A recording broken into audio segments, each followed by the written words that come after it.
അവസാനം popular Front of ഇന്ത്യയുടെ മലയാളികളായ 2 പ്രവർത്തകരെ ഉത്തർപ്രദേശിലെ യോഗി ആദിത്യനാഥിന്റെ ക്രിമിനൽ പശ്ചാത്തലമുള്ള പോലീസുകാർ പിടികൂടുകയും ഈ പ്രവർത്തകർ ഭീകരാക്രമണം നടത്താനായി യുപിയിലേക്ക് വന്നതാണ് എന്ന കള്ളക്കഥ പ്രചരിപ്പിച്ചുകൊണ്ടിരിക്കുകയും ചെയ്യുന്നു.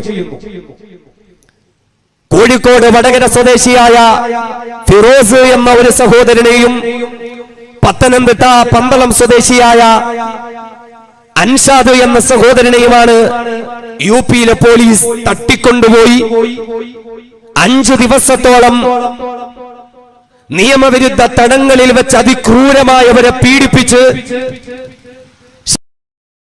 പോലീസ് രംഗത്ത് വരികയായിരുന്നു.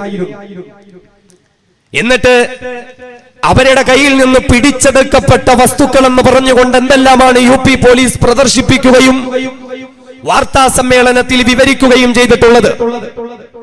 16ഓളം സ്ഫോടക വസ്തുക്കൾ ഇവരുടെ കയ്യിൽ നിന്ന് പിടിച്ചെടുത്തു അത്രേ. നാം ഒന്ന് ചിന്തിക്കണം. യുപി പോലീസ് ഇവിടെ വാർത്താ സമ്മേളനം നടത്തുന്നു.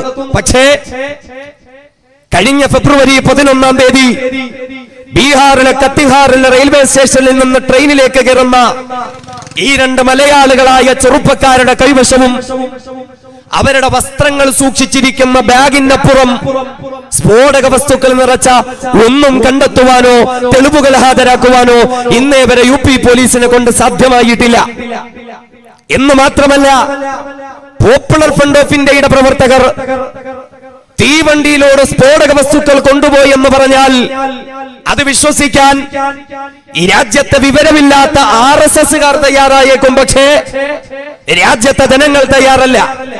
കാരണം നാടിന്ന് വിലയും രാജ്യവിരുദ്ധമായ ഒരു പ്രവർത്തനവും നടത്തിയിട്ടില്ലാത്ത, രാജ്യസുരക്ഷയും ഭീഷണിയും ഉയർത്തിയിട്ടില്ലാത്ത പോപ്പുലർ ഫ്രണ്ട് ഓഫ് ഇന്ത്യയുടെ പ്രവർത്തകർ തീവണ്ടിയിൽ യാത്ര ചെയ്യുമ്പോൾ 16ഓളം മാരകമായ സ്ഫോടക വസ്തുക്കൾ കൊണ്ടുപോകാൻ പോപ്പുലർ ഫ്രണ്ട് ഓഫ് ഇന്ത്യയുടെ പ്രവർത്തകർ മന്ദബുദ്ധികളല്ല എന്ന് ഈ രാജ്യത്തെ ജനങ്ങൾക്കറിയാം.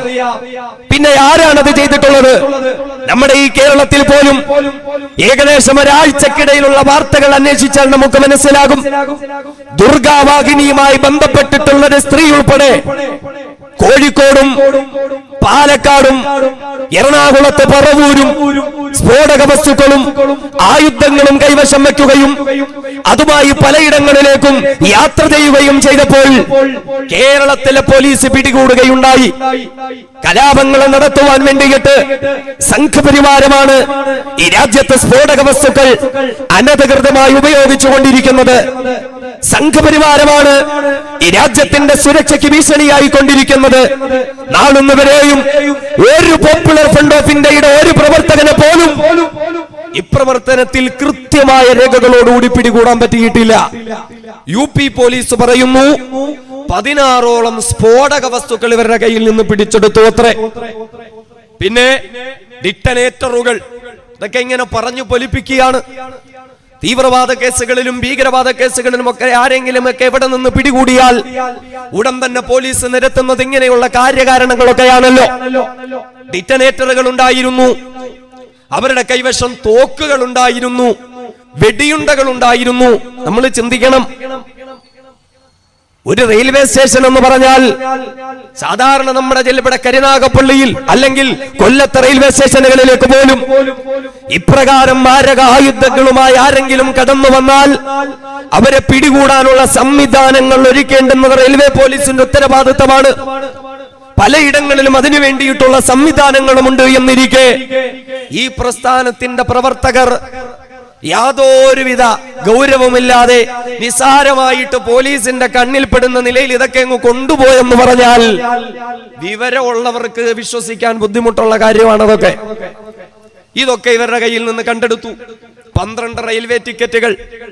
സ്വാഭാവികമായും നിരന്തരമായി ട്രെയിനിൽ യാത്ര ചെയ്യുന്ന ആളുകളുടെ കൈവശം റെയിൽവേ ടിക്കറ്റുകൾ ഉണ്ടാകും. അതൊക്കെ ഭീകരവാദത്തിന്റെ അടയാളമാണോ? 4 ATM കാർഡുകൾ 2 പേരുടെ കൈവശത്ത് നിന്ന് പിടികൂടി. എന്റെ ശബ്ദം കേൾക്കുന്ന ആളുകളൊക്കെയും അവരുടെ പേഴ്സുകളും എടുത്ത് പരിശോധിച്ചാൽ 1-ലധികം ATM കാർഡുകൾ ഉറപ്പായും കൈവശമുണ്ടാകും. ഇതൊക്കെ ഭീകരവാദത്തിന്റെ അടയാളമാണോ? മെട്രോ കാർഡുകൾ ഉണ്ടായിരുന്നു. ഡൽഹിയിലേക്കും അതേപോലെ മെട്രോ സിറ്റികളിലേക്ക് നമ്മൾ പോയാൽ സഞ്ചാര സൗകര്യത്തിന് വേണ്ടി കയ്യിൽ മെട്രോ കാർഡുകൾ സൂക്ഷിച്ചിട്ടുണ്ടാവും, പെൺഡ്രൈവുകൾ കൈവശം വെച്ചിരുന്നു. ഇതൊക്കെ വെച്ചിട്ടാണ് ഭീകരവാദത്തിന്റെയും തീവ്രവാദത്തിന്റെയും തെളിവുകൾ നിരത്തിയിട്ട് നിരപരാധികളായ ചെറുപ്പക്കാരെ ഭീകരവാദികളാക്കി മാറ്റാൻ വേണ്ടിയിട്ട് UP പോലീസും സംഘപരിവാരവും ശ്രമിച്ചുകൊണ്ടിരിക്കുന്നത്. എന്തെല്ലാം ആരോപണങ്ങളാണ്! അൻഷാദ് എന്ന പന്തളത്തുള്ള ഈ സംഘടനയുടെ പ്രവർത്തകൻ, അവനൊരു ബ്ലാക്ക് ബെൽറ്റുകാരനായിരുന്നു അത്രേ. അതിപ്പോ ഈ രാജ്യത്തിന് വിരുദ്ധമായ കാര്യമൊന്നും അല്ലല്ലോ ഒരു ചെറുപ്പക്കാരൻ ബ്ലാക്ക് ബെൽറ്റ് എടുക്കുക എന്ന് പറഞ്ഞാൽ. പിന്നെന്താ? അതുകൊണ്ട് തന്നെ അൻഷാദ് പ്രസ്ഥാനത്തിന്റെ ആക്രമണ വിഭാഗം മേധാവിയായിരുന്നു എന്നാണ് ജന്മഭൂമിയും ജനം ചാനലും ഒക്കെ ലോകത്തോട് വിളിച്ചു പറഞ്ഞുകൊണ്ടിരിക്കുന്നത്. പിന്നെ ഫിറോസ് മാരകമായ ബോംബുകൾ നിർമ്മിക്കുന്നതിൽ വിദഗ്ധനാണ്. പ്രസ്ഥാനത്തിന്റെ ആക്രമണ വിഭാഗം ഡിവിഷണൽ ചീഫ് കമാൻഡറാണ്. ഇതൊക്കെ ഇങ്ങനെ പറയാണ്. നമ്മൾ നോക്കണം, നിസ്സാരമായി ചെറുപ്പക്കാരെ ഭീകരവാദികളാക്കാൻ വേണ്ടിയിട്ടുള്ള ശ്രമം. നേരത്തെ ഇവിടെ സൂചിപ്പിച്ചതുപോലെ വൈനാഗപ്പള്ളിക്കാർക്ക് ICSകാർക്ക് അതിന്റെ കഥകളൊന്നും പറഞ്ഞു തരേണ്ടതില്ല.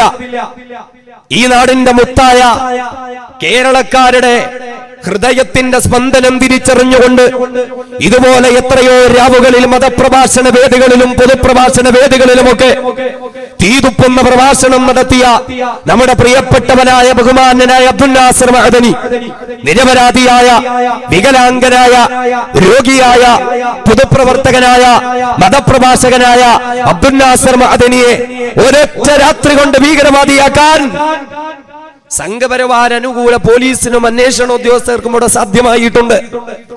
20 വർഷത്തിലേറെ അദ്ദേഹം നിരപരാധിയായി അനന്തമായി നീളുന്ന വിചാരണ പ്രഹസനങ്ങൾക്ക് ഇരയായി കൊണ്ടിരിക്കുമ്പോൾ ഇങ്ങനെയുള്ള കള്ളക്കഥകളിൽ കുടുക്കപ്പെട്ടു പോകുന്ന ചെറുപ്പക്കാർ പിന്നീട് അനുഭവിക്കേണ്ടി വരുന്ന പ്രശ്നങ്ങളുടെ കഥനകഥകൾ നിങ്ങളുടെ മുമ്പിൽ വിവരിക്കേണ്ടതില്ല എന്ന കൃത്യമായ ബോധം വിനീതനുണ്ട്. എന്തൊക്കെയായിരുന്നു ഇവിടെ പറഞ്ഞു വരുത്തിയത്? NDF എന്ന തീവ്രവാദ പ്രസ്ഥാനം നിരോധിക്കപ്പെട്ടപ്പോൾ STPI എന്ന മറ്റൊരു ഭീകരവാദ പ്രസ്ഥാനത്തിലേക്ക് കുടിയേറി പാർത്തവരാണ് ഇവരെന്നാണ് ജന്മഭൂമി അച്ചുനിരത്തിയിരിക്കുന്നത്. നമ്മൾ നോക്കണം, NDF എന്ന പ്രസ്ഥാനം ഈ രാജ്യത്ത് നിരോധിക്കപ്പെട്ടിട്ടൊന്നുമില്ലല്ലോ. 1990കളിൽ ഇന്ത്യ രാജ്യത്തെ സംഘപരിവാരം അരങ്ങുവാണുകൊണ്ടിരിക്കുമ്പോൾ പള്ളികൾ തകർത്തുകൊണ്ട്, കലാപങ്ങൾ നടത്തിക്കൊണ്ട്, മുസ്ലിം സ്ത്രീകളെ ബലാത്സംഗം ചെയ്തുകൊണ്ട്, ഭയപ്പാടിന്റെ അന്തരീക്ഷം സൃഷ്ടിച്ചുകൊണ്ട് സംഘപരിവാരം ഇവിടെ അരങ്ങുവാണുകൊണ്ടിരിക്കുമ്പോൾ ഈ സംഘീയാക്രമണത്തെ പ്രതിരോധിക്കാൻ ഈമാനുള്ള നട്ടെല്ലിനുറപ്പുള്ള ചെറുപ്പക്കാർ വേണമെന്നുള്ള ബോധത്തോടുകൂടി ദീർഘവീക്ഷണമുള്ള ദിശാബോധമുള്ള സമുദായത്തിന്റെ സംരക്ഷണോത്തരവാദിത്വം ഏറ്റെടുക്കാൻ കെൽപ്പുള്ള നായകന്മാർ, നേതാക്കന്മാർ ഒന്നിച്ചിരുന്ന് കേരളത്തിലെ കോഴിക്കോട് ജില്ലയിൽ നാദാപുരത്തിന്റെ അടുത്ത് നാഷണൽ ഡെവലപ്മെന്റ് ഫ്രണ്ട് എന്ന പേരിൽ NDFന് രൂപം കൊടുക്കുകയുണ്ടായി. സമാന ചിന്താഗതിയോടുകൂടി തൊട്ടടുത്ത സംസ്ഥാനമായ തമിഴ്നാട്ടിൽ മനിത നീതി പാസറൈ MNB എന്ന പേരിൽ മറ്റൊരു സംഘം വരികയുണ്ടായി. അതുപോലെ തന്നെ കർണാടകയിൽ കർണാടക ഫോറം ഫോർ ഡിഗ്നിറ്റി എന്ന പേരിൽ KFD എന്ന മറ്റൊരു പ്രസ്ഥാനവും ഉണ്ടായി.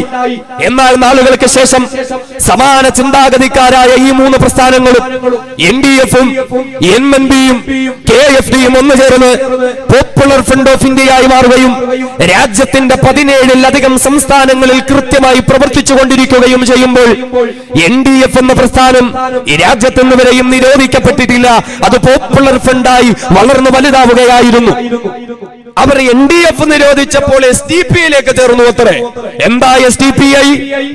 ഈ രാജ്യത്ത് കോൺഗ്രസിനെ പോലെ, കമ്മ്യൂണിസ്റ്റ് പാർട്ടിയെ പോലെ, മുസ്ലിം ലീഗിനെ പോലെ, PDPയെ പോലെ, ഈ രാജ്യത്തുള്ള മറ്റ് പ്രസ്ഥാനങ്ങളെ പോലെ നിയമത്തിന് അനുസരിച്ചുകൊണ്ട് കൃത്യമായി പ്രവർത്തനം നടത്തിക്കൊണ്ടിരിക്കുന്ന ഒരു രാഷ്ട്രീയ പ്രസ്ഥാനമാണ് SDPI.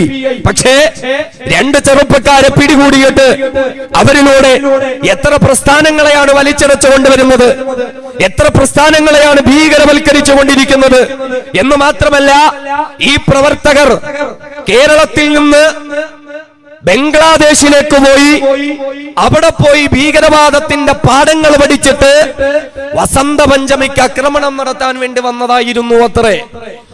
ഇതൊക്കെ ഇങ്ങനെ സംഘപരിവാരം നിരത്തിക്കൊണ്ടിരിക്കുമ്പോൾ എന്റെ പ്രിയപ്പെട്ട സഹോദരങ്ങളെ, വസ്തുത എന്ത് എന്ന് നിങ്ങൾ ഓരോരുത്തരും അറിയണം. ആദ്യമായി പോപ്പുലർ ഫ്രണ്ട് ഓഫ് ഇന്ത്യ രാജ്യത്തെ ജനങ്ങളോട് വിളിച്ചു പറയുന്നു, ഭീകരവാദികൾ എന്നുള്ള നിലയിൽ UP പോലീസ് പിടികൂടിയ ഫിറോസും അൻഷാദും എന്ന 2 സഹോദരങ്ങൾ, അവർ പോപ്പുലർ ഫ്രണ്ട് ഓഫ് ഇന്ത്യയുടെ പ്രവർത്തകർ തന്നെയാണ്. അവരോടൊപ്പം ചില ബോംബുകൾ കെട്ടിവെക്കുമ്പോൾ, അവരോടൊപ്പം തോക്കുകളും വെടിയുണ്ടകൾ വെക്കുമ്പോഴും ഞങ്ങളുടെ 2 പ്രവർത്തകരെ തള്ളിക്കളയാൻ പോപ്പുലർ ഫ്രണ്ട് ഓഫ് ഇന്ത്യ തയ്യാറല്ല. അതുകൊണ്ട് ഒന്നാമതായി തന്നെ പറയുന്നു, അവർ ഞങ്ങളുടെ പ്രവർത്തകരാണ്.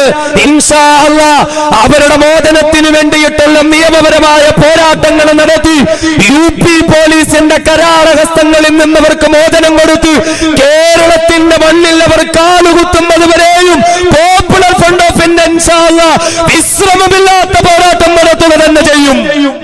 അവർ പോപ്പുലർ ഫ്രണ്ട് ഓഫ് ഇന്ത്യയുടെ പ്രവർത്തകർ തന്നെയാണ്. ഈ പ്രസ്ഥാനം 17ഓളം സംസ്ഥാനങ്ങളിൽ കൃത്യമായി പ്രവർത്തിക്കുന്നുണ്ട്. അതുകൊണ്ട് തന്നെ ഈ രാജ്യത്തിന്റെ സുരക്ഷയ്ക്ക് വേണ്ടിയിട്ട്, ഈ രാജ്യത്തെ ജനങ്ങൾക്ക് നിർഭയത്വം നൽകുന്നതിന് വേണ്ടിയിട്ട്, സ്വാതന്ത്ര്യത്തിന്റെ കാവലാളുകളാക്കി മാറ്റുന്നതിന് വേണ്ടിയിട്ട്, നീതിയുടെ പോരാളികളാക്കി മാറ്റുന്നതിന് വേണ്ടിയിട്ട് ഈ രാജ്യത്തിന്റെ പല ഭാഗങ്ങളിലേക്ക് ഇതിന്റെ പ്രവർത്തകർക്ക് സഞ്ചരിക്കേണ്ടി വരും. ആശയ പ്രചരണത്തിന്റെ ഭാഗമായി അൻഷാദും ഫിറോസും പലയിടങ്ങളിലേക്കും സഞ്ചരിക്കേണ്ടി വരും. ഈ രാജ്യത്ത് സഞ്ചാര സ്വാതന്ത്ര്യം എന്ന് പറയുന്നത് തടയപ്പെട്ടിട്ടൊന്നുമില്ലല്ലോ. രാജ്യത്ത് എവിടെ വേണമെങ്കിലും സഞ്ചരിക്കാൻ രാജ്യത്തെ പൗരന്മാർക്ക് അവകാശവും സ്വാതന്ത്ര്യവുമുണ്ട്. എന്ന് മാത്രമല്ല, ആശയ പ്രചരണം നടത്താൻ സ്വാതന്ത്ര്യമുണ്ട്. പ്രത്യേകിച്ച് പോപ്പുലർ ഫ്രണ്ട് ഓഫ് ഇന്ത്യ രാജ്യത്തെ ഏറ്റവും വലിയ ഭീകരവാദികൾക്കെതിരെ ആശയ പ്രചരണം നടത്തുന്ന പ്രസ്ഥാനമാണ്. അതിനുള്ള സ്വാതന്ത്ര്യം ഇന്നുവരെയും തടയപ്പെട്ടിട്ടുമില്ല. ഞങ്ങളുടെ പ്രവർത്തകരാണവർ. കഴിഞ്ഞ ഫെബ്രുവരി 11-ാം തീയതി ബീഹാറിലെ കത്തിഹാറിൽ നിന്നും അവർ തീവണ്ടി കയറി. എന്തിനാണ്? മഹാരാഷ്ട്രയിലെ ബോംബെ റെയിൽവേ സ്റ്റേഷനിലേക്കാണ് അവർ ടിക്കറ്റ് എടുത്തിരിക്കുന്നത്. അവിടത്തേക്കാണ് അവർ യാത്ര ചെയ്യുന്നത്. ബോംബെയിലേക്കാണ് അവർ പോകുന്നത്. അതിനുവേണ്ടി ടിക്കറ്റ് എടുത്ത് 11-ാം തീയതി യാത്ര തിരിച്ചവരാണവർ. UPയിലൂടെ കടന്നു പോകുന്നു എന്ന് മാത്രമാണുള്ളത്. എന്നാൽ 11-ാം തീയതി യാത്ര തിരിച്ച ആ സഹോദരങ്ങളെ അവിടുത്തെ കുടുംബക്കാർ, അവരുടെ ഭാര്യ ഫോൺ ചെയ്തിട്ട് 11-ാം തീയതി അവരെ ലൈനിൽ കിട്ടുന്നില്ല. സ്വാഭാവികമായി നമുക്കറിയാം, ട്രെയിനിലെ യാത്രയല്ലേ, ഒരു പക്ഷേ റേഞ്ച് ഇല്ലാതെയാകും, അല്ലെങ്കിൽ ഫോൺ സ്വിച്ച് ഓഫ് ആയി പോയേക്കാം. വീട്ടുകാർക്ക് ബന്ധപ്പെട്ടിട്ട് കിട്ടുന്നില്ല. 2ാമത്തെ ദിവസവും 3ാമത്തെ ദിവസവും ബന്ധപ്പെട്ടു, കിട്ടുന്നില്ല. പിന്നെ സംഘടനയുമായി ബന്ധപ്പെട്ടു. സംഘടനയും അവരെ അന്വേഷിച്ചപ്പോൾ അവരെ എവിടെ എത്തി, അവരെത്തേണ്ടെന്ന സമയമായിട്ടും അവരെ കിട്ടുന്നില്ലല്ലോ. സംഘടനയും അതിനെപ്പറ്റി അന്വേഷണം നടത്തി.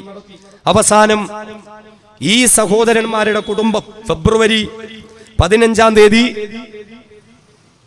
പന്തളം സ്വദേശി അൻഷാദിന്റെ ഭാര്യയും കുടുംബവും പന്തളം പോലീസിൽ കേസ് കൊടുത്തു. അൻഷാദിനെ കാണാനില്ല, ആരോ തട്ടിക്കൊണ്ടുപോയി.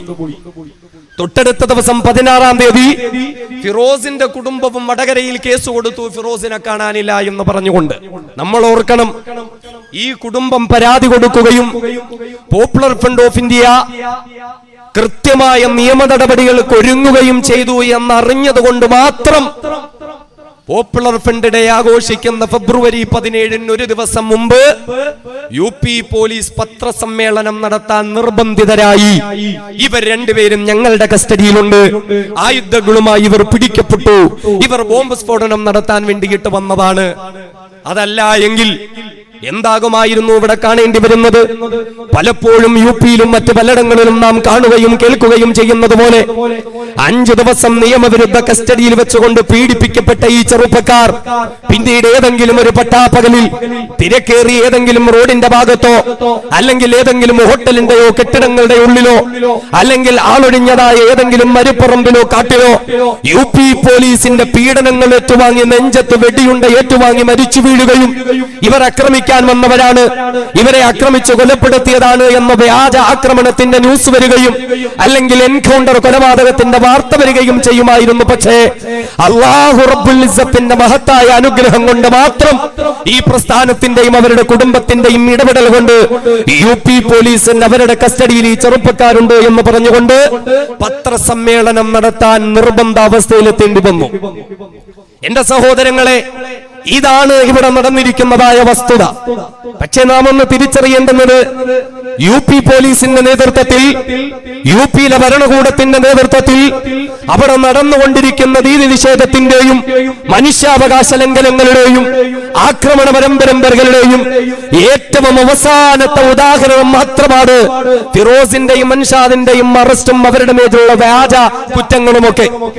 യു പിയിൽ എന്താണ് നടക്കുന്നതെന്ന് നിങ്ങൾ ഓരോരുത്തരും അറിയണം. ഇന്ത്യ രാജ്യത്തിന്റെ സംസ്ഥാനങ്ങളിൽ ഏറ്റവും കൂടുതൽ ക്രിമിനൽ കേസുകളുള്ളത് ആദിത്യനാഥിന്റെ ഉത്തർപ്രദേശ് എന്ന സംസ്ഥാനത്തിലാണ്. ഇന്ത്യ സംസ്ഥാനത്തിന്റെ ഉള്ളിൽ ഏറ്റവും ക്രൂരനായ, ഏറ്റവും മോശമായ കേസുകളുള്ള, ഏറ്റവും കൂടുതൽ ക്രിമിനൽ പശ്ചാത്തലമുള്ള ഒരു മുഖ്യമന്ത്രി ആരെന്ന് ചോദിച്ചാൽ അത് ഉത്തർപ്രദേശിന്റെ മുഖ്യമന്ത്രിയായ യോഗി ആദിത്യനാഥ് തന്നെയാണ്. അയാളാണ് ക്രിമിനൽ പശ്ചാത്തലമുള്ള മുഖ്യമന്ത്രിമാരിൽ ഒന്നാം സ്ഥാനത്ത് നമുക്ക് നിർത്താൻ പറ്റുന്നത്. നിസ്സാര കേസൊന്നുമല്ല, വണ്ടിക്ക് കല്ലെറിഞ്ഞതോ സമരം നടത്തിയതോ ഒന്നുമല്ല. അതിഭയങ്കരമായ കലാപങ്ങൾക്ക് ആഹ്വാനം നടത്തിയ കേസുകൾ ഉൾപ്പെടെ, കൊലപാതക ശ്രമങ്ങളും അതിനോടനുബന്ധിച്ച കേസുകളും ഉൾപ്പെടെ വലിയ വലിയ ഭീകരമായ കേസുകളുള്ള ഒരു മുഖ്യമന്ത്രിയാണ് ഉത്തർപ്രദേശ് സംസ്ഥാനം ഭരിച്ചുകൊണ്ടിരിക്കുന്ന യോഗി ആദിത്യനാഥ് എന്ന് പറയുന്നത്. അദ്ദേഹത്തിന്റെ മന്ത്രിസഭയിൽ നിലവിൽ 35 MLA-മാർ വർഷങ്ങളോളം ജീവപര്യന്തം തടവ് ശിക്ഷ വിധിക്കപ്പെട്ട് ജയിലിൽ കിടക്കുവാനുള്ള നിലയിൽ കുറ്റകൃത്യങ്ങളിൽ പങ്കെടുത്തിട്ടുള്ളവരാണ്. അതേപോലെ യു പിയിലെ 81 മുൻ MLA-മാർ ഇതേപോലെ ജീവപര്യന്തം ശിക്ഷ ലഭിക്കുവാനുള്ള കുറ്റങ്ങൾ ചെയ്തിട്ടുള്ളവരാണ്. യു പിയിലെ എത്രയോ MP-മാർ വലിയ വലിയ കലാപങ്ങൾക്കും സ്ഫോടനങ്ങൾക്കും കൊലപാതകങ്ങൾക്കും പ്രതികളാക്കപ്പെട്ടുകൊണ്ട് ശിക്ഷകൾ ഏറ്റുവാങ്ങാൻ വിധിക്കപ്പെട്ടിട്ടുള്ളവരാണ്. എന്ന് പറഞ്ഞാൽ ഇത്രയും ക്രിമിനൽ പശ്ചാത്തലമുള്ളതായ ഒരു ഭരണ സംവിധാനം നിലനിൽക്കുന്ന ഒരു സംസ്ഥാനത്താണ് നിരപരാധികളായ 2 ചെറുപ്പക്കാരെ പിടിച്ചിട്ട് അവരെ ഭീകരവാദികളായി ചിത്രീകരിച്ചു കൊണ്ടിരിക്കുന്നത്. എന്താണ് ഉത്തർപ്രദേശിൽ നടന്നുകൊണ്ടിരിക്കുന്നതെന്ന് നിങ്ങൾ ഓരോരുത്തരും അറിയണം. ഓരോ 90 മിനിറ്റുകളിലും ഓരോ കുഞ്ഞുങ്ങൾ ഉൾപ്പെടെ പീഡിപ്പിക്കപ്പെട്ടുകൊണ്ടിരിക്കുന്ന സംസ്ഥാനമാണ് ഉത്തർപ്രദേശ് എന്ന് പറയുന്നത്. 6ഉം 7ഉം വയസ്സുള്ള കുഞ്ഞുങ്ങളെ പോലും പീഡിപ്പിക്കപ്പെടുന്നു, അവർ ബലാത്സംഗം ചെയ്യപ്പെടുന്നു, അവർ തടിയും വടിയും കൊണ്ട് തല്ലിക്കൊല ചെയ്യപ്പെടുന്നുണ്ട്. അങ്ങനെയുള്ള ഭീകരവൽക്കരിക്കപ്പെട്ട ഒരു സംസ്ഥാനമാണ് യോഗി ആദിത്യനാഥിന്റെ ഉത്തർപ്രദേശ് എന്ന് പറയുന്നത്. എന്ന് മാത്രമല്ല, ഓരോ 2 മണിക്കൂറുകളിലും ഓരോ സ്ത്രീകൾ വീതം ബലാത്സംഗം ചെയ്യപ്പെടുന്ന, സ്ത്രീകൾക്ക് സംരക്ഷണമില്ലാത്ത, സ്ത്രീകൾക്ക് സുരക്ഷയില്ലാത്ത, സ്വസ്ഥമായി വീട്ടിൽ നിന്നൊന്ന് പുറത്തിറങ്ങാൻ പോലും കഴിയാത്ത നിലയിൽ സ്ത്രീ സുരക്ഷയ്ക്ക് വിള്ളൽ വന്നിരിക്കുന്ന, ഓരോ 2 മണിക്കൂറുകളിലും ഓരോ സ്ത്രീകൾ വെച്ച് പീഡിപ്പിക്കപ്പെടുന്ന, ബലാത്സംഗം ചെയ്യപ്പെടുന്ന ഒരു സംസ്ഥാനമാണ് ആദിത്യനാഥ് ഭരണം നടത്തുന്ന ഉത്തർപ്രദേശ് എന്ന് എന്റെ പ്രിയപ്പെട്ട സഹോദരങ്ങളെ തിരിച്ചറിയുക. ഓരോ ദിവസവും സ്ത്രീകൾക്കെതിരെയുള്ള ആക്രമണത്തിന്റെ പേരിൽ ഏറ്റവും കുറഞ്ഞത് 150 കേസുകൾ ഓരോ ദിവസവും ഉത്തർപ്രദേശ് സംസ്ഥാനത്തിൽ റിപ്പോർട്ട് ചെയ്യപ്പെടുകയാണ്. ഒരു ദിവസം ഏറ്റവും കുറഞ്ഞത് 150 സ്ത്രീകളെ ആക്രമിച്ച കേസ്. നമ്മൾ നോക്കണം, അവിടെ ഒരു ഭരണ സംവിധാനം ഉണ്ടോ? അവിടെ ഒരു പോലീസ് സംവിധാനമുണ്ടോ? ഇന്ത്യ രാജ്യത്ത് ഏറ്റവും കൂടുതൽ വ്യാജ ഏറ്റുമുട്ടലുകളും തല്ലിക്കൊലകളും നടത്തപ്പെട്ടുകൊണ്ടിരിക്കുന്നത് യോഗി ആദിത്യനാഥിന്റെ യു പിയിലാണ്. പശുവിറച്ചി കൈവശം വെച്ചു എന്ന പേര് പറഞ്ഞ്, പശുവിറച്ചി തിന്നു എന്ന പേര് പറഞ്ഞുകൊണ്ട്, അതേപോലെ തെരുവോരങ്ങളിൽ പുഴുവെടുത്ത് ചീഞ്ഞു മാറുന്നതായ പശുവിന്റെ ശരീരങ്ങൾ വഴിവക്കിൽ കിടക്കുമ്പോൾ, ആ പശുവിന്റെ ശരീരം സംസ്കരിക്കാൻ ആരുമില്ലാതെ വരുമ്പോൾ, ആ പശുവിന്റെ ശരീരത്തിൽ ചീഞ്ഞളഞ്ഞു മാറുന്ന ശരീരത്തിലെ തോലുരിച്ചെടുത്ത് ബാക്കിയുള്ള ഭാഗം കൊണ്ടുപോയി കുഴിച്ചിട്ടിട്ട് ഈ തോല് കമ്പോളത്തിൽ കൊണ്ടുപോയി കച്ചവടം ചെയ്തുകൊണ്ട് കിട്ടുന്നതായ 200-300 രൂപ കൊണ്ട് ഒരാഴ്ച കുടുംബത്തിന്റെ പട്ടിണി മാറ്റാമല്ലോ എന്ന് കരുതുന്ന പാവപ്പെട്ട ദലിതുകളായ സഹോദരങ്ങൾ ഈ പ്രവർത്തനം ചെയ്തതിന്റെ പേരിൽ പട്ടാപ്പകലിൽ പൊരിവെയിലത്ത് പരിപൂർണ നഗ്നരായി പോസ്റ്റിൽ കെട്ടിയിട്ടിട്ട് ബെൽറ്റ് കൊണ്ടും തടി കൊണ്ടും മടി കൊണ്ടും മാറി മാറി അവിടെ അവിടിച്ച് അവശരാക്കുന്ന നിലയിൽ തല്ലിക്കൊലകൾ നടന്നുകൊണ്ടിരിക്കുന്ന ഒരു സംസ്ഥാനമാണ് ആദിത്യനാഥിന്റെ ഉത്തർപ്രദേശ് എന്ന് പറയുന്നത്. എന്ന് മാത്രമല്ല, അവർണ കുടുംബത്തിൽപ്പെട്ട പാവപ്പെട്ട സ്ത്രീകളെ നിസ്സാരമായ കേസുകൾ ആരോപിച്ചുകൊണ്ട് പരിപൂർണ നഗ്നരായി പരസ്യമായി അവരെ വിചാരണ ചെയ്യുകയും പീഡിപ്പിക്കുകയും ചെയ്തുകൊണ്ടിരിക്കുന്ന സംഭവങ്ങൾ സാധാരണ നിലയിൽ നടന്നുകൊണ്ടിരിക്കുന്ന ഒരു സംസ്ഥാനമാണ് യോഗി ആദിത്യനാഥിന്റെ ഉത്തർപ്രദേശ് സംസ്ഥാനം എന്ന് പറയുന്നത്.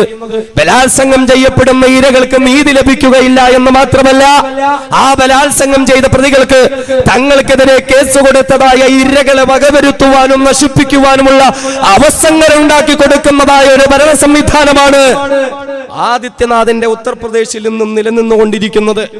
എന്റെ സഹോദരങ്ങളെ, ആയിരക്കണക്കിന് വ്യാജ ഏറ്റുമുട്ടലുകളിലൂടെ 63 ആളുകളെ കൊന്നുകളഞ്ഞ ക്രിമിനൽ പശ്ചാത്തലമുള്ള പോലീസാണ് ആദിത്യനാഥിന്റെ യുപിയിലെ പോലീസ് സംവിധാനം. 63 പേരെ കൊന്നുകളയുക, ഇത്രയും ക്രിമിനൽ പശ്ചാത്തലമുള്ള ഒരു പോലീസ് സംവിധാനം മറ്റെവിടെയുണ്ട്? എന്ന് മാത്രമല്ല, ഈ കഴിഞ്ഞ റിപ്പബ്ലിക് ദിനത്തിൽ ജില്ലാ കളക്ടർമാര് പൊതുജനത്തെ അഭിസംബോധന ചെയ്തുകൊണ്ട് പ്രഭാഷണം നടത്തുമ്പോൾ അക്കൂട്ടത്തിൽ ആദിത്യനാഥിന്റെ ഭരണ നേട്ടങ്ങൾ എണ്ണിപ്പറയുന്ന കൂട്ടത്തിൽ 63 പേരെ വെടിവെച്ചു കൊന്നു എന്നുള്ളത് വലിയ ഭരണനേട്ടമായി പ്രത്യേകം എടുത്തു പറയണമെന്ന് എല്ലാ ജില്ലാ കളക്ടർമാർക്കും ആദിത്യനാഥിന്റെ ഉത്തരവ് വന്നിരിക്കുകയാ. കുറ്റങ്ങൾ ചെയ്യുന്നു, അക്രമങ്ങൾ ചെയ്യുന്നു എന്ന് മാത്രമല്ല, ആ ചെയ്തതൊക്കെയും ഭരണനേട്ടമായി ഉയർത്തിപ്പിടിക്കുന്ന, വികസനമായി ഉയർത്തിപ്പിടിക്കുന്ന ഒരു ഭരണ സംവിധാനമാണ് ഉത്തർപ്രദേശിൽ നിലനിൽക്കുന്നത്. ആ നാട്ടിൽ സമാധാനം എന്ന് പറയുന്നതുണ്ടോ? ആ നാട്ടിൽ സവർണർമാർക്കല്ലാതെ സ്വാതന്ത്ര്യം എന്ന് പറയാനുണ്ടോ? യുപിയിൽ നടക്കുന്നതായ പല അക്രമങ്ങളെയും മറച്ചു പിടിക്കുവാനും യുപിയിൽ RSS വൽക്കരിക്കപ്പെട്ടുകൊണ്ടിരിക്കുന്നത് പോലെ മറ്റ് സംസ്ഥാനങ്ങളിലും RSS വൽക്കരണം കൊണ്ടുവരുവാനും വേണ്ടിയിട്ടാണ് സംഘപരിവാരം ശ്രമിക്കുന്നത്. നിങ്ങളൊന്ന് ഓർക്കണം, പോപ്പുലർ ഫ്രണ്ട് ഓഫ് ഇന്ത്യ രാജ്യത്തിന്റെ വിവിധ ഭാഗങ്ങളിൽ ഉത്തർപ്രദേശിൽ നടന്നുകൊണ്ടിരിക്കുന്ന ഇപ്രകാരമുള്ള മാരകവും ഭീകരവുമായ കുറ്റകൃത്യങ്ങളെ ലോകത്തിന്റെ മുമ്പിൽ വിളിച്ചു പറഞ്ഞുകൊണ്ടിരിക്കുന്നതിന്റെ പിന്നിൽ മറ്റു ചില കാരണങ്ങൾ കൂടിയുണ്ട്. നമുക്കറിയാം, നാളെന്നുവരെയും ഇന്ത്യ രാജ്യത്തെ സംഘപരിവാരം പറഞ്ഞുകൊണ്ടിരുന്നത് ഇന്ത്യയെ ഗുജറാത്താക്കി മാറ്റണമെന്നാണ്, കേരളത്തെ ഗുജറാത്താക്കി മാറ്റണമെന്നാണ്, ഗുജറാത്ത് മോഡൽ വികസനം നടത്തപ്പെടണമെന്നാണ്. ഗുജറാത്തിൽ വലിയ വികസനമൊന്നും നടത്തപ്പെട്ടത് കൊണ്ടല്ല, നരേന്ദ്രമോദിയുടെ ഭരണത്തിൽ ഗുജറാത്ത് വലിയ കുതിച്ചുയർന്നത് കൊണ്ടൊന്നുമല്ല.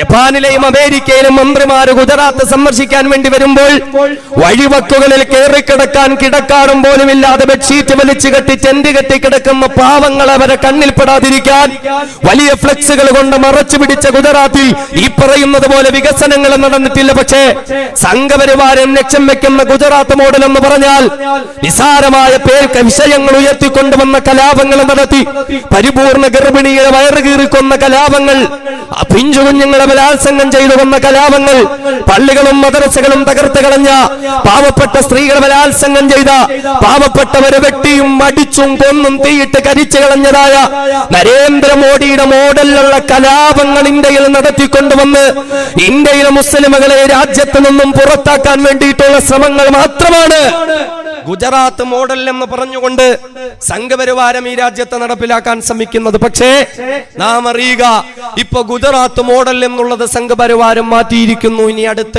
യുപി മോഡലാണ് അവർ പിടികൂടാൻ പോകുന്നത്.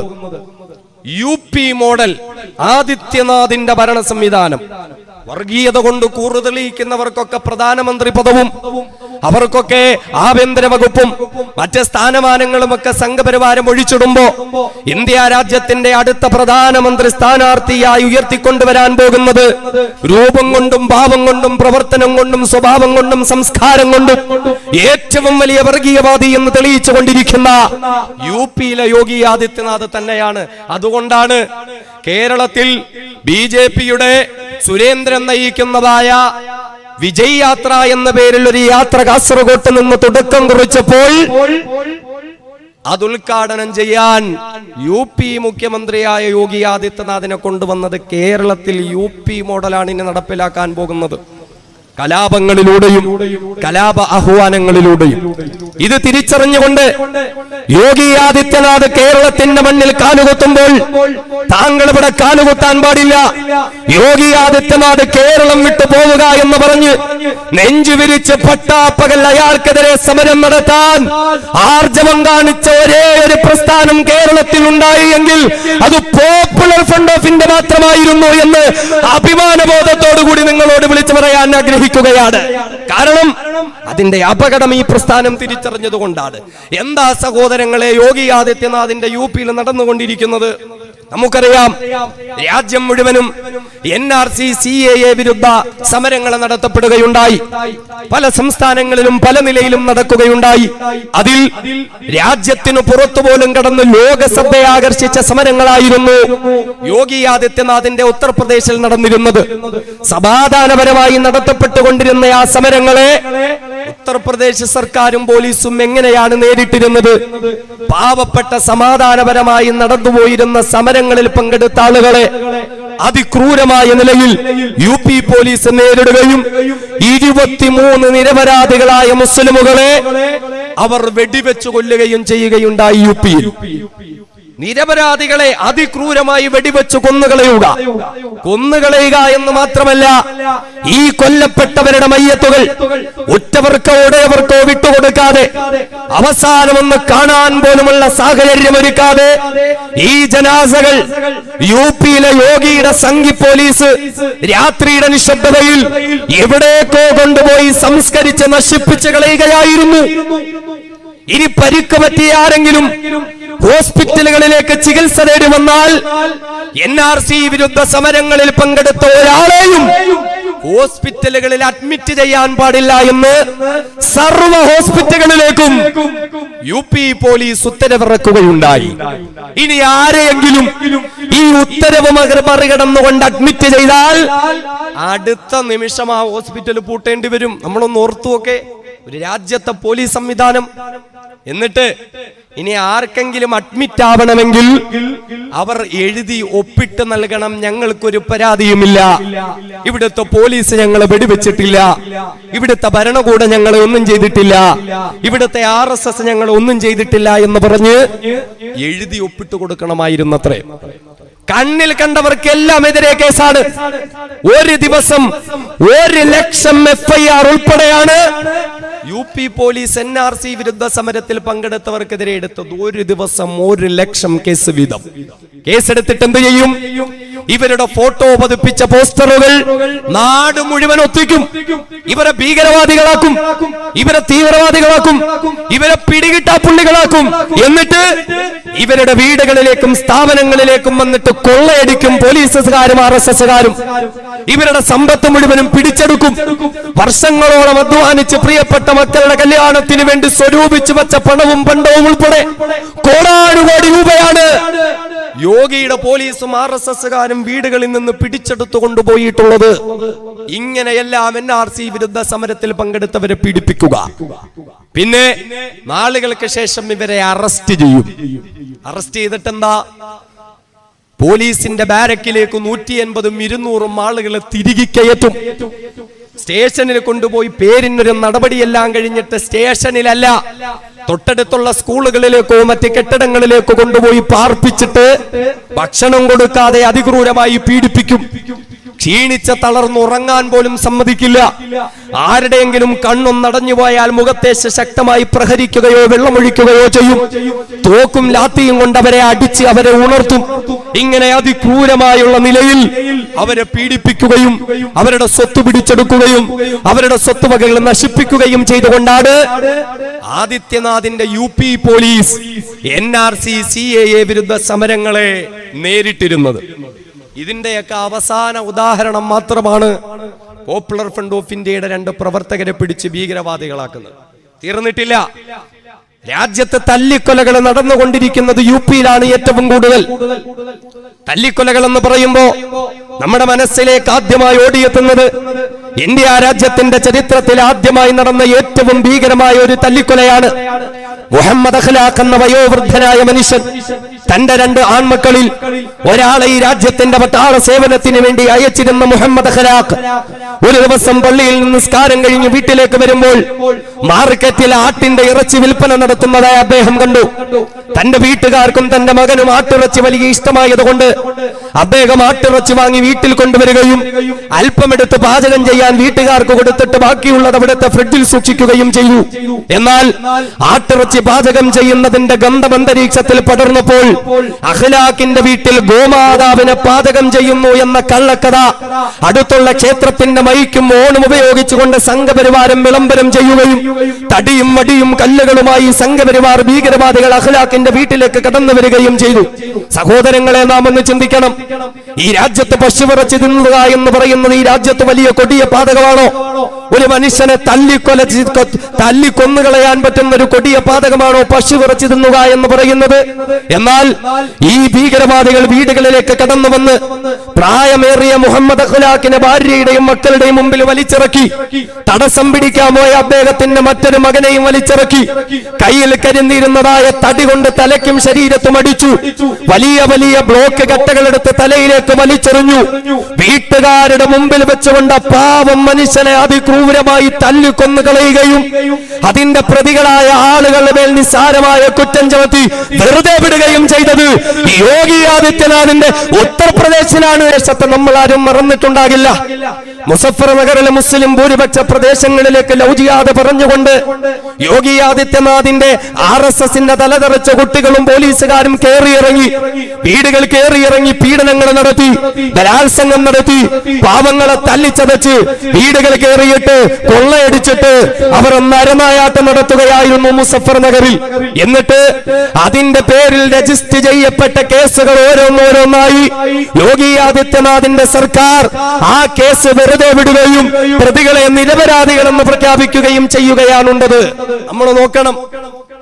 സർക്കാർ സ്പോൺസേഡ് കലാപങ്ങൾ നടത്തപ്പെടുകയും കലാപങ്ങളിലെ പ്രതികൾക്ക്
ുകയും ചെയ്തുകൊണ്ടിരിക്കുന്ന ഒരു ഭരണ സംവിധാനമാണ് ഉത്തർപ്രദേശിലെ യോഗി ആദിത്യനാഥിന്റെ ഭരണ സംവിധാനം എന്ന് പറയുന്നത്.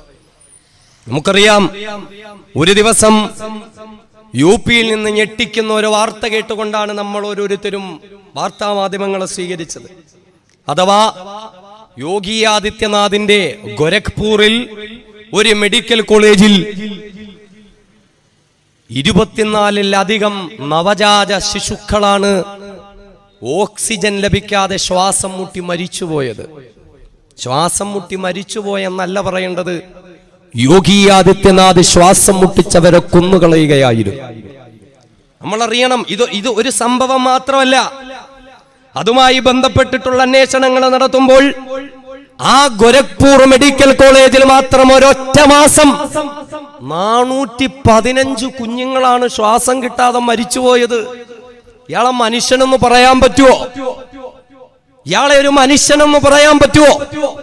പിഞ്ചു കുഞ്ഞുങ്ങളെ പോലും മരുങ്കൊല ചെയ്യുകയും ആ കുട്ടികളുടെ ജീവൻ രക്ഷിക്കാനുള്ള സംവിധാനങ്ങൾ ഒരുക്കുകയും ചെയ്യാത്ത പിശാചിന്റെ മനസ്സുമായി ജീവിക്കുന്ന മനുഷ്യ പിശാചാണ് UP-യുടെ മുഖ്യമന്ത്രിയായ യോഗി ആദിത്യനാഥ്. ഏകദേശം 8 മാസം കൊണ്ട് 1250 കുഞ്ഞുങ്ങളെയാണ് യോഗി ആദിത്യനാഥ് ശ്വാസം മുട്ടിച്ചു കൊന്നുകളഞ്ഞിരുന്നത് UP-യിൽ. കൊച്ചു കുഞ്ഞുങ്ങളെ പോലും അയാൾ വെറുതെ വിട്ടില്ല. എന്ന് മാത്രമല്ല, ഇങ്ങനെ കുഞ്ഞുങ്ങൾ കൊല ചെയ്യപ്പെട്ടുകൊണ്ടിരിക്കുമ്പോൾ ഇനിയും ഈ അവസ്ഥ കണ്ടു നിൽക്കാൻ പറ്റില്ല എന്ന് മനസ്സിലാക്കി, ഇനിയും ഇങ്ങനെ വെറുതെ നിന്നിട്ട് കാര്യമില്ല എന്ന തിരിച്ചറിവോടുകൂടി തന്റെ സ്വന്തം ശമ്പളത്തിൽ നിന്ന് സർക്കാർ ഹോസ്പിറ്റലുകളിലേക്ക് ഓക്സിജൻ സിലിണ്ടർ വാങ്ങാൻ തയ്യാറായി വന്ന ഒരു ഡോക്ടർ ഉണ്ടായിരുന്നു, ഡോക്ടർ കഫീൽ ഖാൻ. നമ്മൾ ആരും ആ പേര് മറന്നിട്ടില്ല. അദ്ദേഹത്തെ ആദ്യം നമ്മൾ അറിയുന്നത് സ്വന്തം പണത്തിൽ നിന്ന് ഈ കുട്ടികളുടെ ജീവൻ രക്ഷിക്കാൻ ഓക്സിജൻ സിലിണ്ടറുകൾ മേടിച്ചു കൊടുത്ത ഒരു ഡോക്ടർ എന്നുള്ള നിലയിലായിരുന്നു. പക്ഷേ കുഞ്ഞുങ്ങളുടെ ജീവൻ രക്ഷിക്കാൻ ഓക്സിജൻ സിലിണ്ടർ വാങ്ങിക്കൊടുത്ത കഫീൽ ഖാനെ ഭീകരവാദിയായി ചിത്രീകരിച്ചുകൊണ്ട് യോഗി ആദിത്യനാഥ് ജയിലിൽ അടയ്ക്കുകയായിരുന്നു ചെയ്തത്. മാസങ്ങളോളം അദ്ദേഹം ജയിലിൽ കിടന്നു. വലിയ പ്രതിഷേധങ്ങളും പ്രക്ഷോഭങ്ങളും ഉണ്ടായി. അങ്ങനെ അദ്ദേഹത്തിന് ജാമ്യം ലഭിച്ചു. പക്ഷേ എന്നിട്ടും ആ മനുഷ്യനെ വെറുതെ വിട്ടില്ല. എന്തിനാ? ആദിത്യനാഥിനെതിരെ പാർട്ടി ഉണ്ടാക്കിയതിനല്ല, പോപ്പുലർ ഫ്രണ്ട് ഓഫ് ഇന്ത്യയുടെ പ്രവർത്തകനായതിനു വേണ്ടിയിട്ടല്ല, പിന്നെ മരണപ്പെട്ടുകൊണ്ടിരിക്കുന്ന കുഞ്ഞുങ്ങളുടെ മരണനിരക്ക് കുറയ്ക്കാൻ സ്വന്തം പണം കൊടുത്തുകൊണ്ട് തന്റെ സ്വാധീനം ഉപയോഗിച്ചുകൊണ്ട് സർക്കാർ ഹോസ്പിറ്റലുകളിലേക്ക് ഓക്സിജൻ സിലിണ്ടർ കൊണ്ടുവന്നതിനൊരു മനുഷ്യനെ വേട്ടയാടുകയാണ് യോഗി ആദിത്യനാഥ്.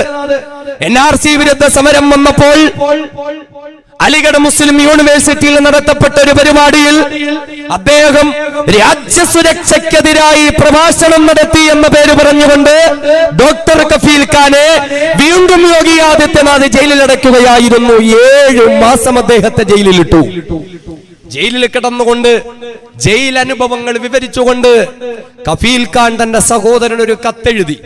എന്ന് പറഞ്ഞാൽ 500 പേരോളം കിടക്കേണ്ടുന്ന സ്ഥലങ്ങളിൽ 3000-ത്തിലധികം ആളുകളെ കൊണ്ടുവന്ന് കുത്തി നിറച്ചിരിക്കുകയാണ് യോഗി ആദിത്യനാഥ്. പലരും പലവിധ രോഗങ്ങൾ കൊണ്ട് ബുദ്ധിമുട്ടുന്നു.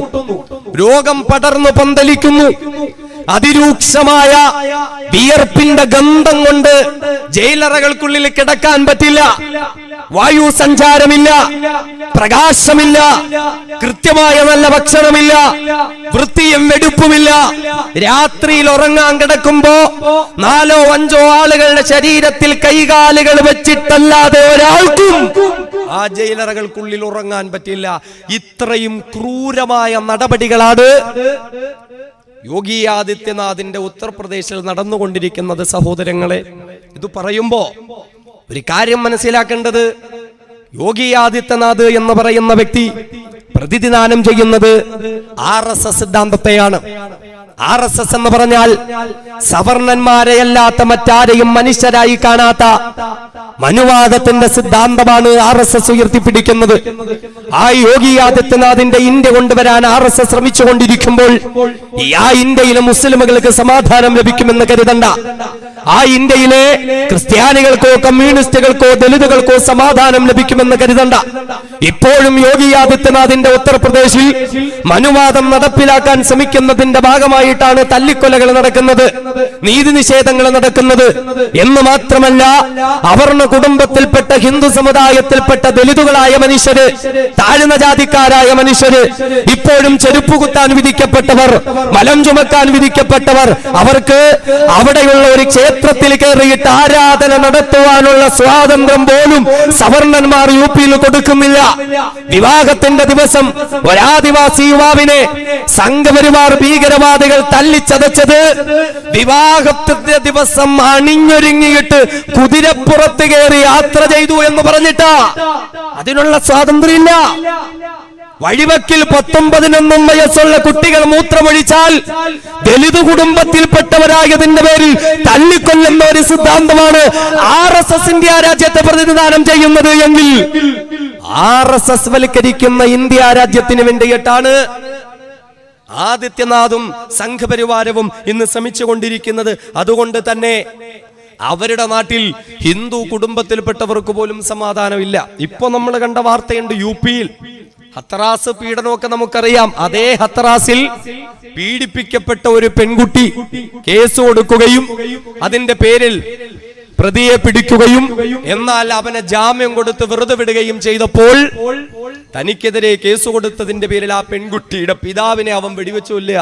ഇതൊക്കെ സർവ്വസാധാരണമാണ് ഉത്തർപ്രദേശിൽ, സർവ്വസാധാരണമാണ് ഉത്തർപ്രദേശിൽ.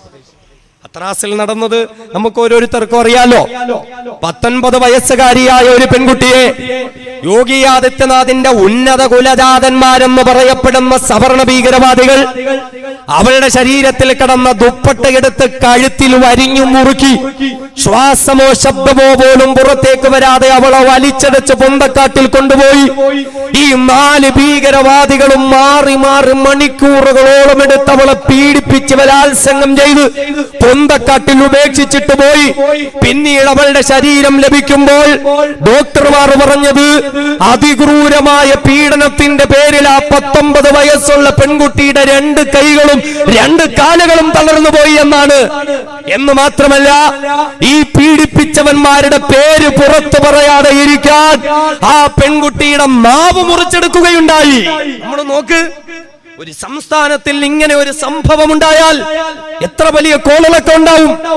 ആ പ്രതികളെ പിന്നെ ജീവനോടുകൂടി പുറപ്പെടാൻ ഉത്തരവാദിത്തമുള്ള ഒരു സംസ്ഥാന സർക്കാർ അനുവദിക്കുവോ? പക്ഷെ എന്താ ചെയ്തെന്നറിയോ?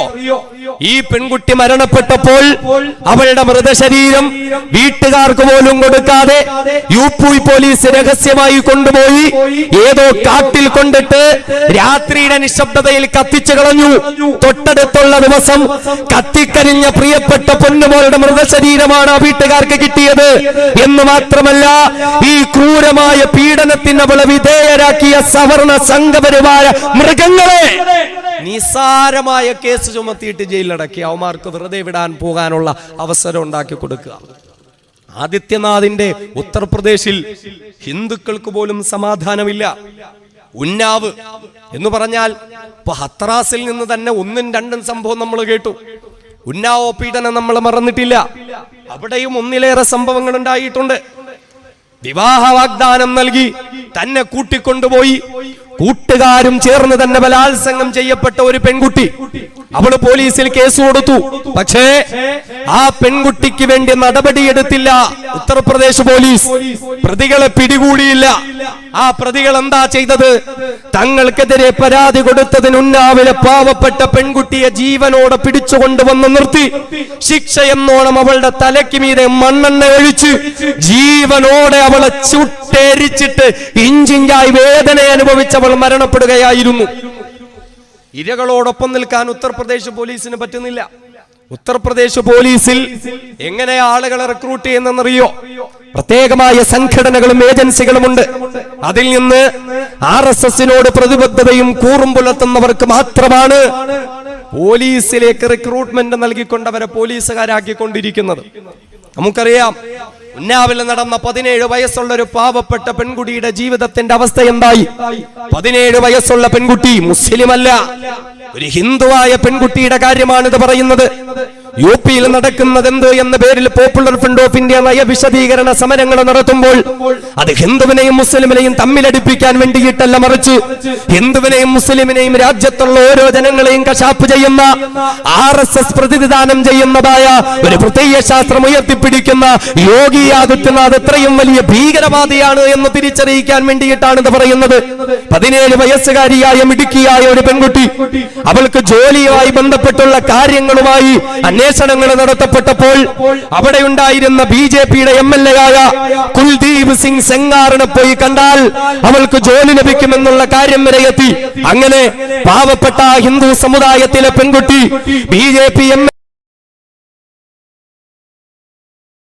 അയാളും അയാളുടെ കൂട്ടാളികളും ചേർന്ന് ഈ പാവം പെൺകുട്ടിയെ അതിക്രൂരമായി പീഡിപ്പിച്ചു, കൂട്ടബലാത്സംഗത്തിനിരയാക്കി.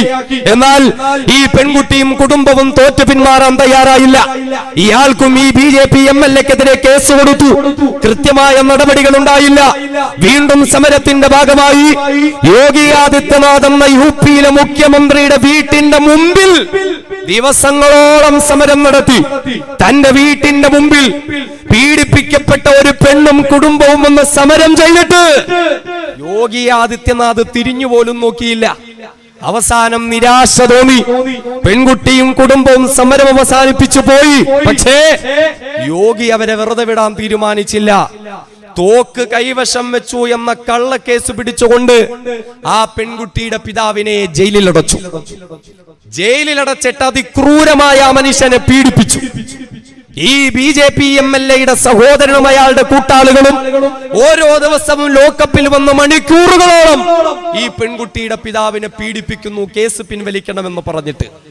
എന്നിട്ട് നിരാശ തോന്നിയ ഈ പെൺകുട്ടി രണ്ടാമത് വീണ്ടും യോഗി ആദിത്യനാഥിന്റെ വീട്ടിന്റെ മുമ്പിൽ സമരം നടത്തി.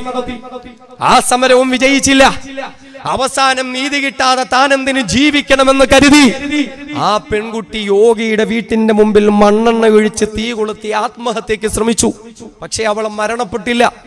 പാതിവെന്ത ശരീരവുമായി അവൾ ഹോസ്പിറ്റലിൽ മരണത്തോട് മല്ലടിച്ച് കഴിയുമ്പോൾ തൊട്ടടുത്ത ദിവസം വന്ന വാർത്ത, ലോക്കപ്പിൽ കഴിഞ്ഞുകൂടി അവളുടെ പിതാവ്, അവളുടെ അച്ഛൻ കൊല്ലപ്പെട്ടു എന്ന വാർത്തയാണ്. അവളുടെ അച്ഛൻ ലോക്കപ്പിൽ വെച്ച് കൊല്ലപ്പെട്ടു. CBI ആണ് കേസ് അന്വേഷിക്കുന്നത്. ഇയാളുടെ സ്വാഭാവികമായ മരണമാണോ അതോ കൊലപാതകമാണോ എന്ന് അന്വേഷിച്ചു.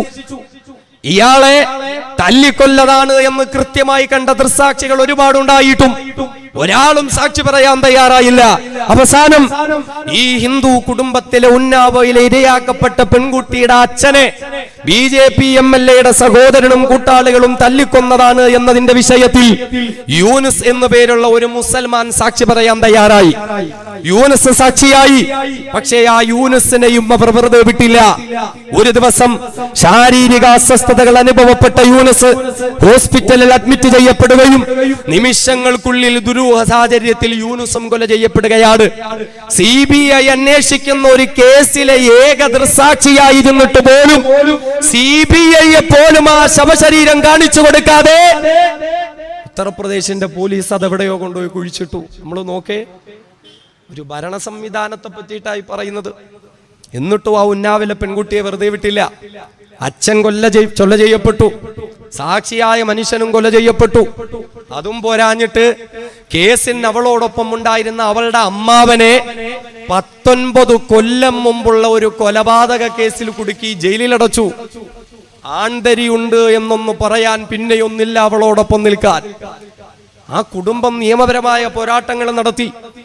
കോടതി പറഞ്ഞു ഈ പെൺകുട്ടിക്കും കുടുംബത്തിനും പോലീസ് സംരക്ഷണം കൊടുക്കണം. എങ്ങനാ സംരക്ഷണം കൊടുത്തെന്നറിയോ? യോഗി ആദിത്യനാഥിന്റെ പോലീസ് സെക്യൂരിറ്റിയുടെ പേര് പറഞ്ഞുകൊണ്ട് ശരീരം എന്ന പെൺകുട്ടിയെയും അവളുടെ അമ്മയെയും അവളുടെ 2 അമ്മായിമാരെയും ഇരുട്ടുമുറിയിൽ കൊണ്ടുപോയി അടച്ചു. വെളിച്ചമോ പ്രകാശമോ കാറ്റോ പോലും ഇല്ലാത്ത ഇരുട്ടുമുറിയിൽ സെക്യൂരിറ്റിയുടെ പേരിൽ.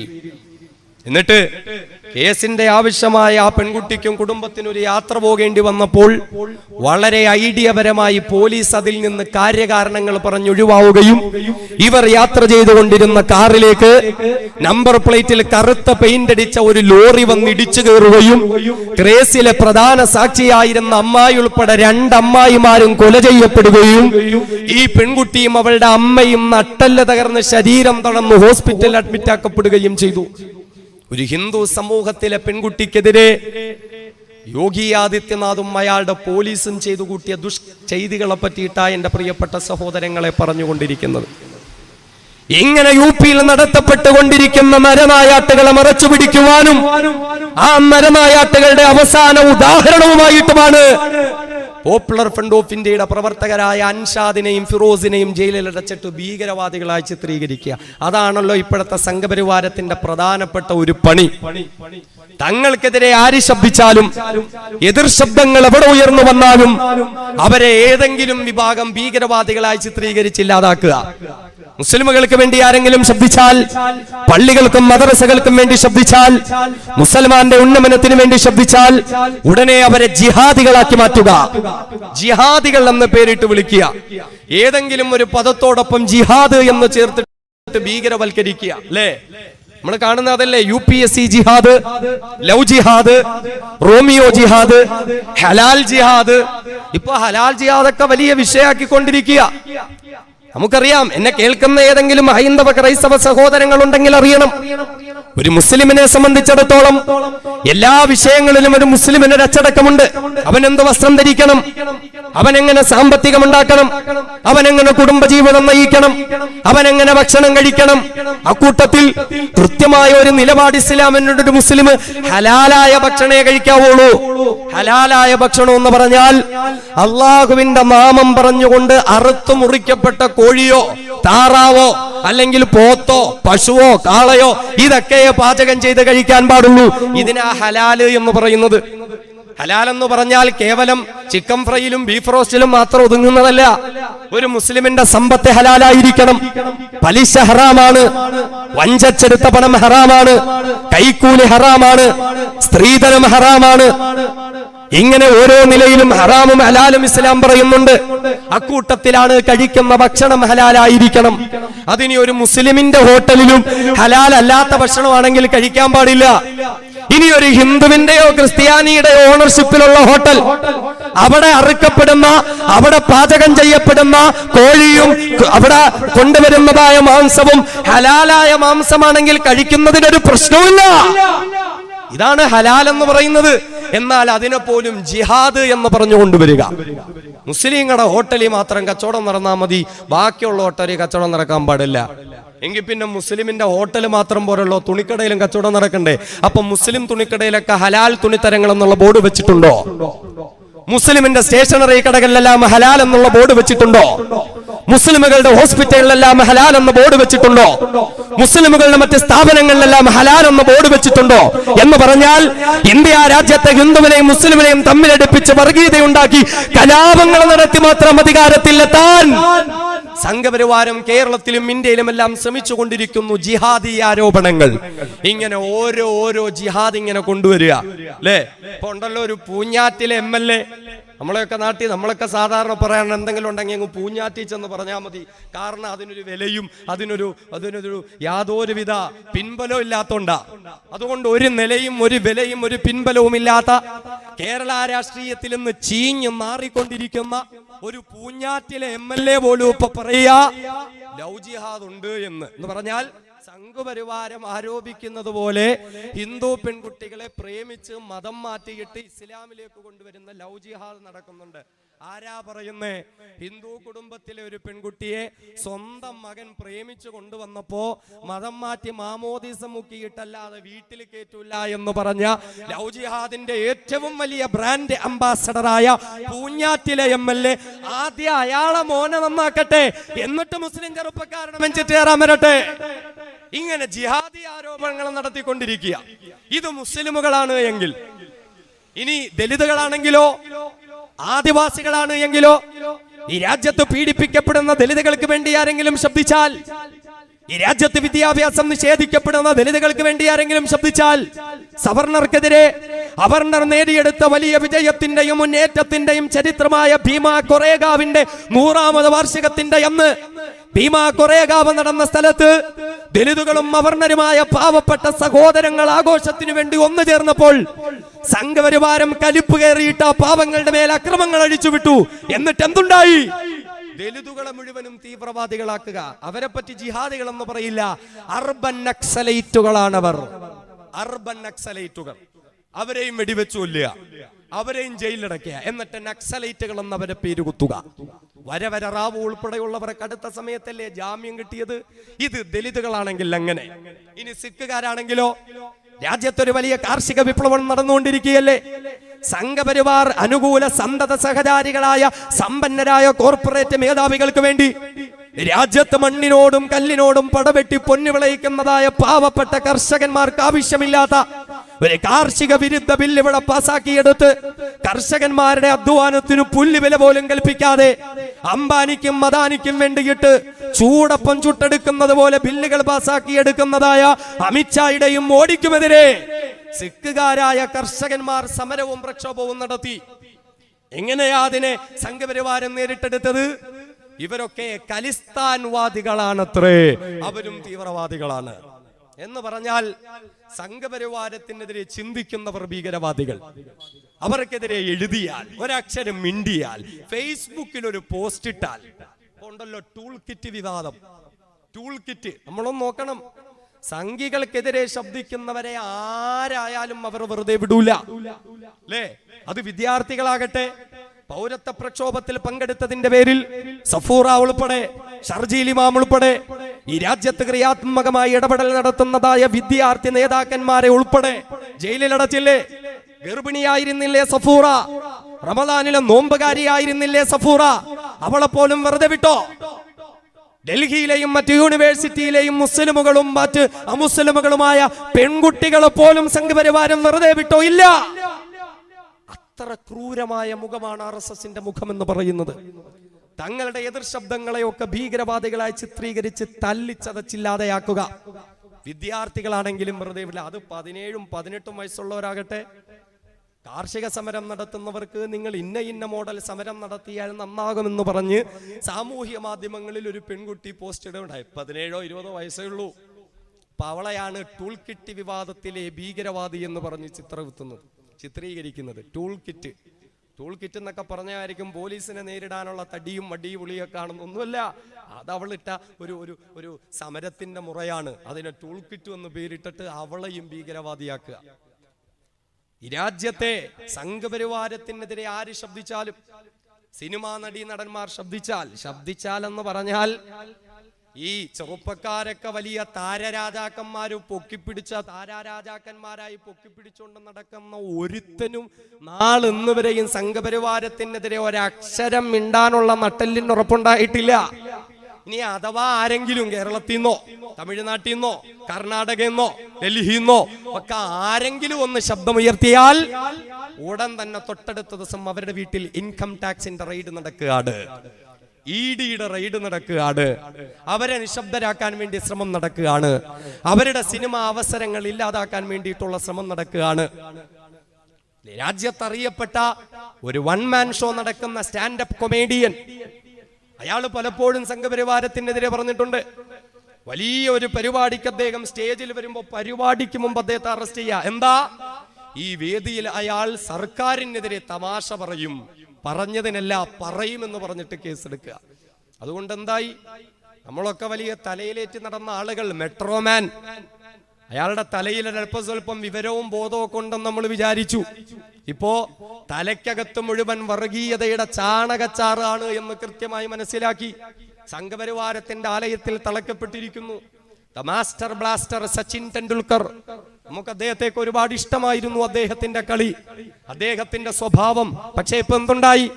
സച്ചിൻ ടെണ്ടുൽക്കറും ഇന്ത്യ ക്രിക്കറ്റ് ടീമിലെ ഭൂരിപക്ഷം ആളുകളും സംഘപരിവാരത്തിന്റെ ആലയത്തിൽ തളയ്ക്കപ്പെട്ടിരിക്കുന്നു.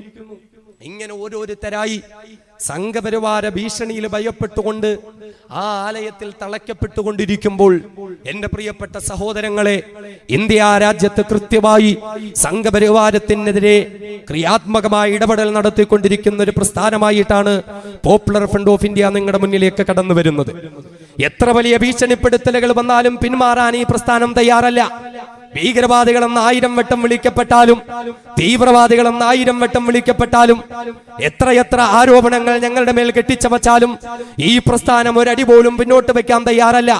ഞങ്ങളൊരു കാര്യം പറയാൻ ആഗ്രഹിക്കുന്നത്, സംഘപരിവാരത്തിനെതിരെ ശബ്ദിക്കുന്നത് കൊണ്ടാണ് പോപ്പുലർ ഫ്രണ്ട് ഓഫ് ഇന്ത്യയെ തീവ്രവാദി എന്ന് വിളിക്കുന്നതെങ്കിൽ, സംഘപരിവാരത്തിനെതിരെ പ്രവർത്തിക്കുന്നത് കൊണ്ടാണ് ഈ പ്രസ്ഥാനത്തെ ഭീകരവാദികൾ എന്ന് വിളിക്കുന്നതെങ്കിൽ, ഇൻഷാ അല്ലാഹ് ഇന്ത്യ രാജ്യത്ത് സംഘപരിവാര സിദ്ധാന്തത്തിന് ശവപ്പറമ്പ് പണിഞ്ഞിട്ടല്ലാതെ പോപ്പുലർ ഫ്രണ്ട് ഓഫ് ഇന്ത്യ ഒരടി പോലും പിന്നോട്ട് വെക്കാൻ തീരുമാനിച്ചിട്ടില്ല. ഇൻഷാ അല്ലാഹ് എത്ര തവണ ഞങ്ങളെ തീവ്രവാദികൾ എന്ന് വിളിച്ചാലും, എത്ര തവണ ഞങ്ങളെ ഭീകരവാദികൾ എന്ന് വിളിച്ചാലും, അല്ലാഹുവിന്റെ വിശുദ്ധമായ ഖുർആൻ നമ്മെ പഠിപ്പിച്ച ഒരാശയമുണ്ടല്ലോ, യാ അയ്യുഹല്ലദീന ആമനൂ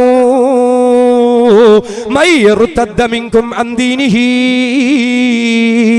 അല്ലാഹുവിന്റെ വിശുദ്ധമായ ഖുർആൻ നമ്മളോട് വിളിച്ചു പറഞ്ഞില്ലേ, ഏ വിശ്വാസികളെ, മുഅ്മിനീങ്ങളെ, നിങ്ങളിൽ ആരൊക്കെ ഈ സത്യമാർഗത്തിൽ നിന്ന് പിൻവലിഞ്ഞു പോയാലും, നിങ്ങൾ ആരൊക്കെ ഈ സത്യപ്രസ്ഥാനത്തിൽ നിന്ന് പിൻവലിഞ്ഞു പോയാലും, ഫസൗഫ യഅതില്ലാഹു ബിഖൗമിൻ, അല്ലാഹു ഒരു വിഭാഗത്തെ കൊണ്ടുവരുന്നതാ, പടച്ച തമ്പുരാൻ ഒരു സംഘത്തെ കൊണ്ടുവരുന്നതാ.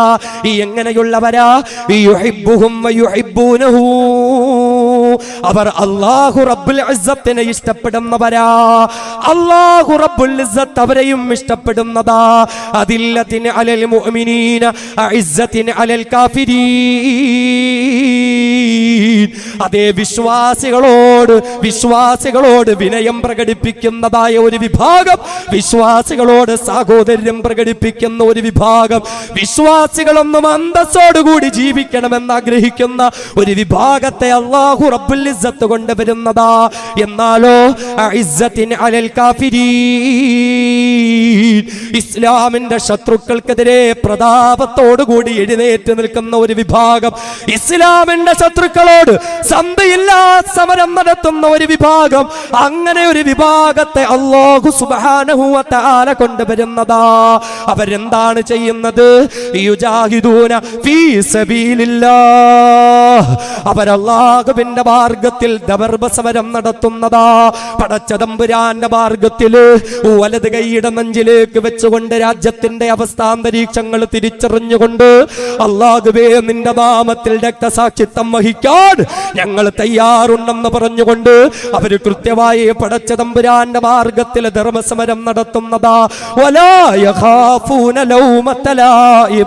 ആയിരക്കണക്കിന് തവണ അവരെ ഭീകരവാദി എന്ന് വിളിച്ചാലും, ആ വിഭാഗത്തെ തീവ്രവാദി എന്ന് വിളിച്ചാലും, ആ വിഭാഗത്തെ മതമൗലികവാദികളെന്ന് വിളിച്ചാലും, ആ വിഭാഗത്തെ രാഷ്ട്രദ്രോഹികളെന്ന് വിളിച്ചാലും ഒരിക്കലും സത്യമാർഗത്തിൽ നിന്നവർ പിന്നോട്ട് പോകില്ല എന്ന് അല്ലാഹുവിന്റെ വിശുദ്ധ ഖുർആൻ പരിചയപ്പെടുത്തുന്നുണ്ട്. എങ്കിൽ ഈ രാജ്യത്ത് പ്രവർത്തിച്ചു കൊണ്ടിരിക്കുന്ന പോപ്പുലർ ഫ്രണ്ട് ഓഫ് ഇന്ത്യ എന്ന ഈ പ്രസ്ഥാനമുണ്ടല്ലോ, ആ മഹത്തായ ഖുർആൻ പറഞ്ഞ വിഭാഗത്തിൽ ഉൾപ്പെടുന്ന വിഭാഗമാ.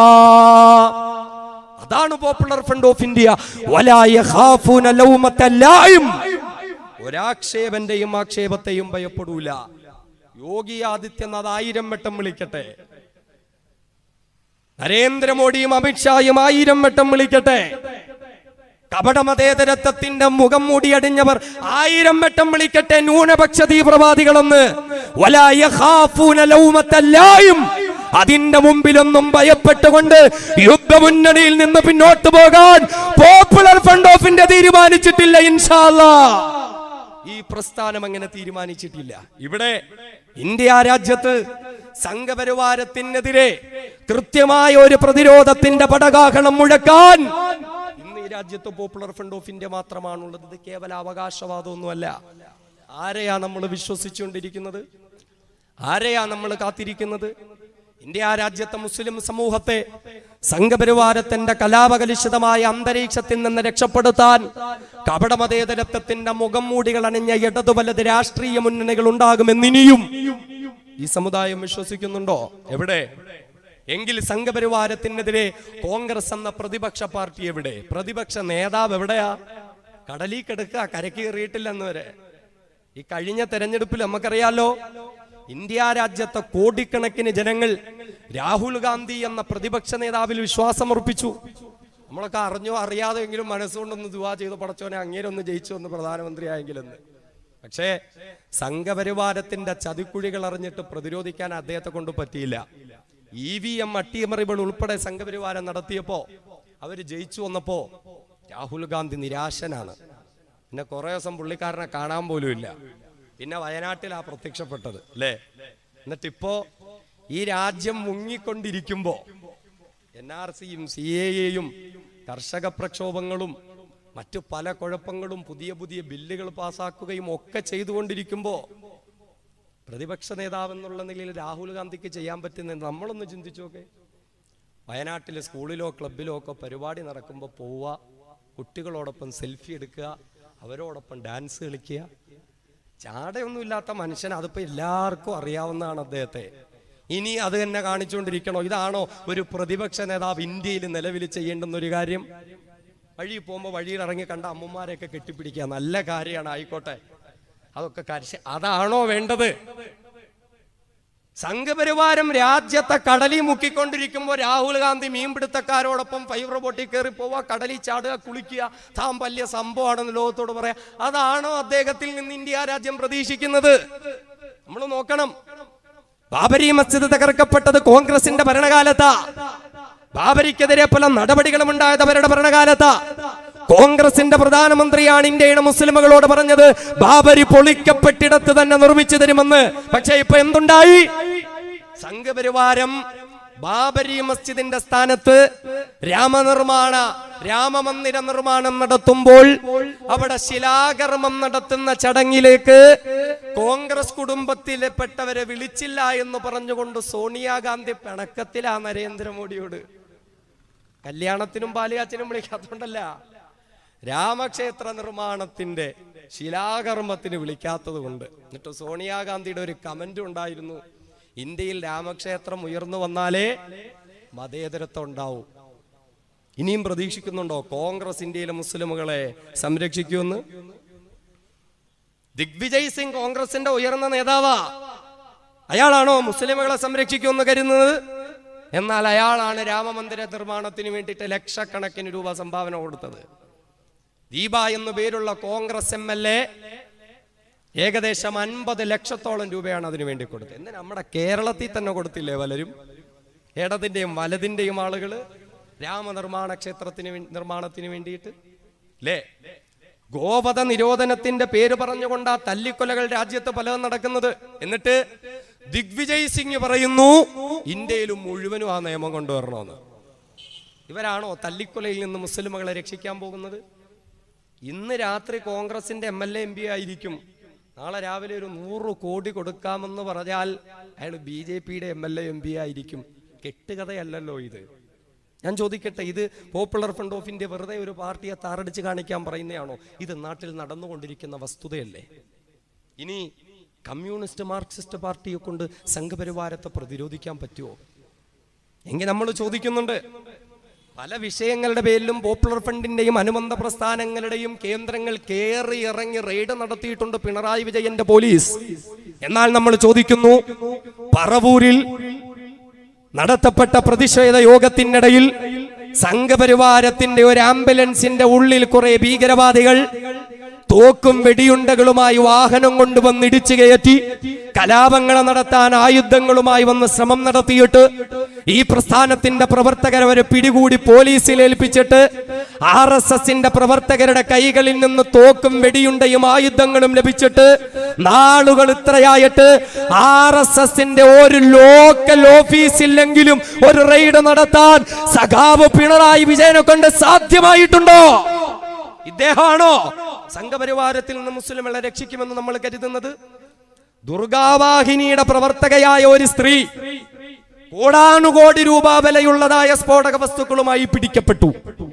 സംഘപരിവാരം ഇപ്പോഴും കേരളത്തിന്റെ മണ്ണിൽ വിജയ് യാത്രയുടെ മറവിലും മറ്റു പല സംഭവങ്ങളുടെ മറവിലും കലാപാഹ്വാനങ്ങൾ നടത്തി സ്ഫോടക വസ്തുക്കൾ ശേഖരിച്ചു കൊണ്ടിരിക്കുമ്പോൾ ഇന്നുവരെ അതിനെ പ്രതിരോധിക്കാനുള്ള എന്ത് നടപടി സഖാവ് പിണറായി വിജയൻ നടത്തിയിട്ടുണ്ട് എന്ന് മാത്രമല്ല, അദ്ദേഹം ഇപ്പോൾ സംഘപരിവാർ സന്തത സഹചാരിയായ ശ്രീഎമ്മിന്റെ കൂട്ടുകാരനായ ഇപ്പൊ സഖാക്കളൊക്കെ ശ്രീഎമ്മിനെ മഹത്വവൽക്കരിച്ചുകൊണ്ടിരിക്കുക. കേരളത്തിൽ RSSന്റെ പ്രവർത്തനത്തിന് തുടക്കം കുറിച്ച ആചാര്യൻ മരണപ്പെട്ടപ്പോൾ അയാൾ ഈ രാജ്യത്തിനെന്തോ വലിയ സംഭവങ്ങൾ കാണിച്ചു എന്ന് പറഞ്ഞ അനുശോചനം എഴുതി കൊടുത്ത ആളാ സഖാവ് പിണറായി വിജയൻ. നമ്മൾ ചോദിക്കുന്നത്, ഇനിയും ഇടതുപക്ഷ പ്രസ്ഥാനങ്ങൾ ഇന്ത്യ രാജ്യത്ത് ഇങ്ങനെ ഒരു കലാപമോ പ്രശ്നമോ ഉണ്ടായി സഹായിക്കുമെന്ന് കരുതുന്നുണ്ടോ? പ്രതീക്ഷ വെക്കുന്നുണ്ടോ? സംഘപരിവാരം കലാപത്തിനുള്ള പുറപ്പാടാണ്. ആയുധങ്ങൾ ശേഖരിച്ചു കൊണ്ടിരിക്കുകയാണ്. കലാപത്തിനുള്ള ആഹ്വാനങ്ങൾ നടത്തപ്പെട്ടുകൊണ്ടിരിക്കുകയാണ്. ചേർത്തലയിൽ നടത്തപ്പെട്ട സംഭവത്തിന്റെ പിന്നാമ്പുറങ്ങൾ നമുക്കറിയാം.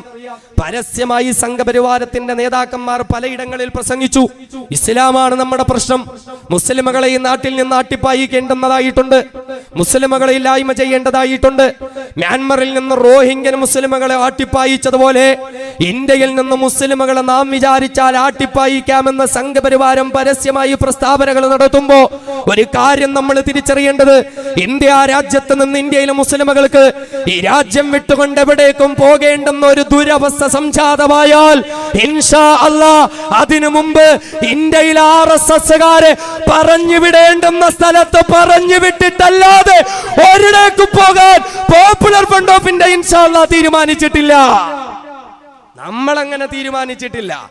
സംഘപരിവാരം കലാപത്തിനുള്ള ആഹ്വാനങ്ങളാണ് നടത്തിക്കൊണ്ടിരിക്കുന്നത്. സംഘപരിവാരം മുസ്ലിമുകളെ എല്ലാ നിലയിലും ഇല്ലായ്മ ചെയ്യാനുള്ള ശ്രമങ്ങളാണ് എന്റെ പ്രിയപ്പെട്ട സഹോദരങ്ങളെ ഈ രാജ്യത്ത് നടത്തിക്കൊണ്ടിരിക്കുന്നത്. അതുകൊണ്ടൊരു കാര്യം മനസ്സിലാക്കുക, സംഘപരിവാരം കലാപത്തിന് ആഹ്വാനം ചെയ്യുമ്പോ സംഘപരിവാരത്തിന്റെ മനസ്സിലൊരു ചിത്രമുണ്ടാകും. സംഘപരിവാരത്തിന്റെ തീപ്പന്തങ്ങൾക്കും വാളുകളുടെയും തൃശൂലത്തിന്റെയും മുന്നിൽ കൈകൂപ്പി നിന്ന് രക്ഷയ്ക്ക് വേണ്ടി യാചിച്ച ഖുതുബുദ്ദീൻ അൻസാരിമാരുടെയൊക്കെ ഒരു ചിത്രം കാണും. പക്ഷേ ആ കാലമൊക്കെ അങ്ങ് കഴിഞ്ഞു മക്കളെ. നിന്റെ കയ്യിലെ ആയുധങ്ങൾ പിടിച്ചു വാങ്ങി കൈകാര്യം ചെയ്യേണ്ടതുപോലെ കൈകാര്യം ചെയ്യാൻ ആർജവമുള്ള ആൺകുട്ടികൾ ഈ സമുദായത്തിലുണ്ട് എന്നുള്ള കാര്യം മറക്കണ്ട. അതുകൊണ്ട് തന്നെ ദുഃഖങ്ങളായാലും നഷ്ടങ്ങളായാലും പ്രശ്നങ്ങളായാലും അതൊന്നും ഏകപക്ഷീയമാവുകയില്ല എന്ന് കലാപത്തിന് ഒപ്പുകൂട്ടുന്ന സംഘപരിവാരം തിരിച്ചറിയുന്നത് നന്നായിരിക്കും. അതുകൊണ്ട് സഹോദരങ്ങളെ അവസാനിപ്പിക്കുകയാണ്. നിങ്ങളൊരു കാര്യം തിരിച്ചറിയേണ്ടത്, എന്തുകൊണ്ടാണ് യോഗി ആദിത്യനാഥിന്റെ UP പോലീസ് പോപ്പുലർ ഫ്രണ്ടിനെ ഇങ്ങനെ വേട്ടയാടിക്കൊണ്ടിരിക്കുന്നത്? അതിന്റെ പിന്നിൽ കൃത്യമായ കാരണങ്ങളുണ്ട്. യോഗി ആദിത്യനാഥ് പരസ്യമായി പത്രസമ്മേളനം നടത്തിയിട്ടാണ് പറഞ്ഞത് പോപ്പുലർ ഫ്രണ്ടിനെ ഞാൻ ക്ലീൻ ചെയ്ത് കളയുമെന്ന്. കാരണം എന്താ? നേരത്തെ ഇവിടെ സൂചിപ്പിച്ചല്ലോ, ഇന്ത്യ രാജ്യത്ത് ഏറ്റവും കൂടുതൽ തല്ലിക്കൊലപാതകങ്ങൾ നടത്തപ്പെടുന്നതായ UPയിൽ ഇരകൾ അസ്വസ്ഥരായി കഴിയുമ്പോൾ, എന്ത് ചെയ്യണമെന്നറിയാതെ കഴിഞ്ഞുകൂടുമ്പോൾ ആ ഇരകൾക്ക് ധൈര്യം പകർന്ന് അവർക്ക് സമാധാനം പകർന്ന് നിയമ നടപടികളുമായി മുന്നോട്ട് പോയി എങ്ങനെയൊക്കെ കാര്യങ്ങളിൽ ഇടപെടണമെന്നുള്ള കൃത്യമായി പോപ്പുലർ ഫ്രണ്ട് ഓഫ് ഇന്ത്യ അവരോടൊപ്പം നിന്ന് അവർക്ക് പഠിപ്പിച്ചു കൊടുക്കുകയുണ്ടായി. NRC വിരുദ്ധ സമരത്തിൽ 23 മുസ്ലിമുകളെ കൊന്നുകളഞ്ഞപ്പോൾ പോപ്പുലർ ഫ്രണ്ട് ഓഫ് ഇന്ത്യ അവരോടൊപ്പം കൂടി അവർക്ക് ധൈര്യം കൊടുത്തു, അവരെ ഒപ്പം ചേർത്തു പിടിച്ചു, അവർക്ക് സഹായങ്ങൾ നൽകി. ഈ case Popular Front of India Allahabad ഹൈക്കോടതിയിലേക്ക് കൊണ്ടുപോയി. ഈ പ്രസ്ഥാനമേൽപ്പിച്ച അഭിഭാഷകൻ KK റോയ് ഈ കേസുമായി ചെല്ലുമ്പോൾ ഹൈക്കോടതിയിലെ ജസ്റ്റിസ് ചോദിക്കുകയുണ്ടായി, 23 പേരെ വെടിവെച്ചു കൊന്നിട്ട് ഇന്ന് വരെ നടപടി ഉണ്ടായില്ലേ? KK റോയ് എന്ന ഈ സംഘടനയുടെ അഭിഭാഷകൻ പറഞ്ഞു, കേസുകൾ പലരും പലയിടത്തും കൊടുത്തു, കോടതികളിൽ പോലീസ് സ്റ്റേഷനുകളിൽ കൊടുത്തു, പക്ഷേ പോലീസുകാർ അതൊന്നും കോടതിയിലേക്ക് കൊണ്ടുവരാതിരുന്നതാണ്. അവരിതിനെ ഇങ്ങോട്ട് കൈമാറ്റം ചെയ്യാതിരുന്നതാണ്. കോടതി അനുവദിച്ചാൽ പോപ്പുലർ ഫ്രണ്ട് ഓഫ് ഇന്ത്യ ആ കേസുകൾ കൊണ്ടുവരാമെന്ന് പറഞ്ഞു. കോടതി KK റോയ് എന്ന അഭിഭാഷകന് അനുവാദം കൊടുത്തു. ഉത്തർപ്രദേശ് സംസ്ഥാനത്ത് 7-ലധികം സ്ഥലങ്ങളിൽ പോപ്പുലർ ഫ്രണ്ട് ഓഫ് ഇന്ത്യ നിയമസഹായ സെല്ലുകൾ രൂപീകരിച്ചു. അവിടെ ആളുകൾ ഒഴുകിയെത്തി. ഏകദേശം 400ഓളം കേസുകൾ ഉത്തർപ്രദേശ് പോലീസിനെതിരെ Popular Front of India Allahabad ഹൈക്കോടതിയിൽ കൊണ്ടുവരികയുണ്ടായി. ദിവസങ്ങൾക്കുള്ളിൽ യോഗി ആദിത്യനാഥ് പത്രസമ്മേളനം നടത്തുന്നു, പോപ്പുലർ ഫ്രണ്ട് ഓഫ് ഇന്ത്യയെ ക്ലീൻ ചെയ്യുമെന്ന്. കേരളത്തിൽ നിന്നാണല്ലോ ഈ പ്രസ്ഥാനം തുടക്കം കുറിച്ചത്. അതുകൊണ്ട് തന്നെ കേരളക്കാരോട് പ്രത്യേക ഒരു ദേഷ്യം ഉണ്ടാവും. നമുക്കറിയാമല്ലോ, അതിൽ ഒന്നാമതായി സിദ്ദീഖാപ്പൻ എന്ന മലയാളിയായ മാധ്യമ പ്രവർത്തകൻ. ത്രാസിലെ പെൺകുട്ടിയുടെ വീട്ടിൽ റിപ്പോർട്ട് എടുക്കാൻ പോയ അദ്ദേഹം കലാപകാരിയാണെന്ന് പറഞ്ഞു പിടിച്ചു. കാരണം എന്താണെന്നറിയോ? അദ്ദേഹത്തോടൊപ്പം ക്യാമ്പസ് ഫ്രണ്ടിന്റെ ചില പ്രവർത്തകരുണ്ടായിരുന്നു. സിദ്ദീഖാപ്പനെയും ക്യാമ്പസ് ഫ്രണ്ടിന്റെ പ്രവർത്തകരെയും അറസ്റ്റ് ചെയ്തു കലാപകാരികളെന്ന് പറഞ്ഞുകൊണ്ട്. എന്തിന്? പോപ്പുലർ ഫ്രണ്ട് ഓഫ് ഇന്ത്യയെ ക്ലീൻ ചെയ്യാൻ. രണ്ടാമത്, ക്യാമ്പസ് ഫ്രണ്ടിന്റെ ആ പ്രവർത്തകർക്ക് യാത്ര ചെയ്യാൻ സാമ്പത്തികം ആവശ്യമായി വന്നപ്പോൾ സ്വാഭാവികമായും സംഘടനയോട് ചോദിക്കും. ക്യാമ്പസ് ഫ്രണ്ടിന്റെ നേതാവിനോട് ചോദിച്ചു, മലയാളിയായ അഞ്ചൽ സ്വദേശിയായ റഊഫ് ഷരീഫിനോട്. അദ്ദേഹം പണം 2000-3000 രൂപ അവർക്ക് അയച്ചു കൊടുത്തു. അതിന്റെ പേരിൽ റഊഫ് ഷരീഫിനെ വലിയ ഭീകരവാദി എന്ന് ചിത്രീകരിച്ചുകൊണ്ട് എയർപോർട്ടിൽ നിന്നും അറസ്റ്റ് ചെയ്യുന്നു. സാമ്പത്തിക ക്രമക്കേടുകൾ ആരോപിക്കുന്നു. അവസാന ഹൈക്കോടതി ചോദിച്ചു, എന്തിനായി ചെറുപ്പക്കാരനെ ജയിലിടുന്നത്? അത്രയും വലിയ സാമ്പത്തിക ക്രമക്കേടൊന്നും ഇയാൾ നടത്തിയിട്ടില്ലല്ലോ, ജാമ്യം കൊടുത്തേക്കാൻ പറഞ്ഞു. ജാമ്യം കിട്ടി. പിറ്റേ ദിവസം UP പോലീസിന് വരുന്നു, റഊഫ് ഷരീഫിനെ കസ്റ്റഡിയിൽ വേണം ചോദ്യം ചെയ്യാൻ. എന്തിന്? പോപ്പുലർ ഫ്രണ്ടിനെ ക്ലീൻ ചെയ്യാൻ. അവസാന ശ്രമമാണ്, മൂന്നാമത്തെ ശ്രമമാണ് അൻഷാദിനെയും ഫിറോസിനെയും അറസ്റ്റ് ചെയ്തിട്ട് അവരിലൂടെയും പോപ്പുലർ ഫ്രണ്ടിനെ ക്ലീൻ ചെയ്യാൻ.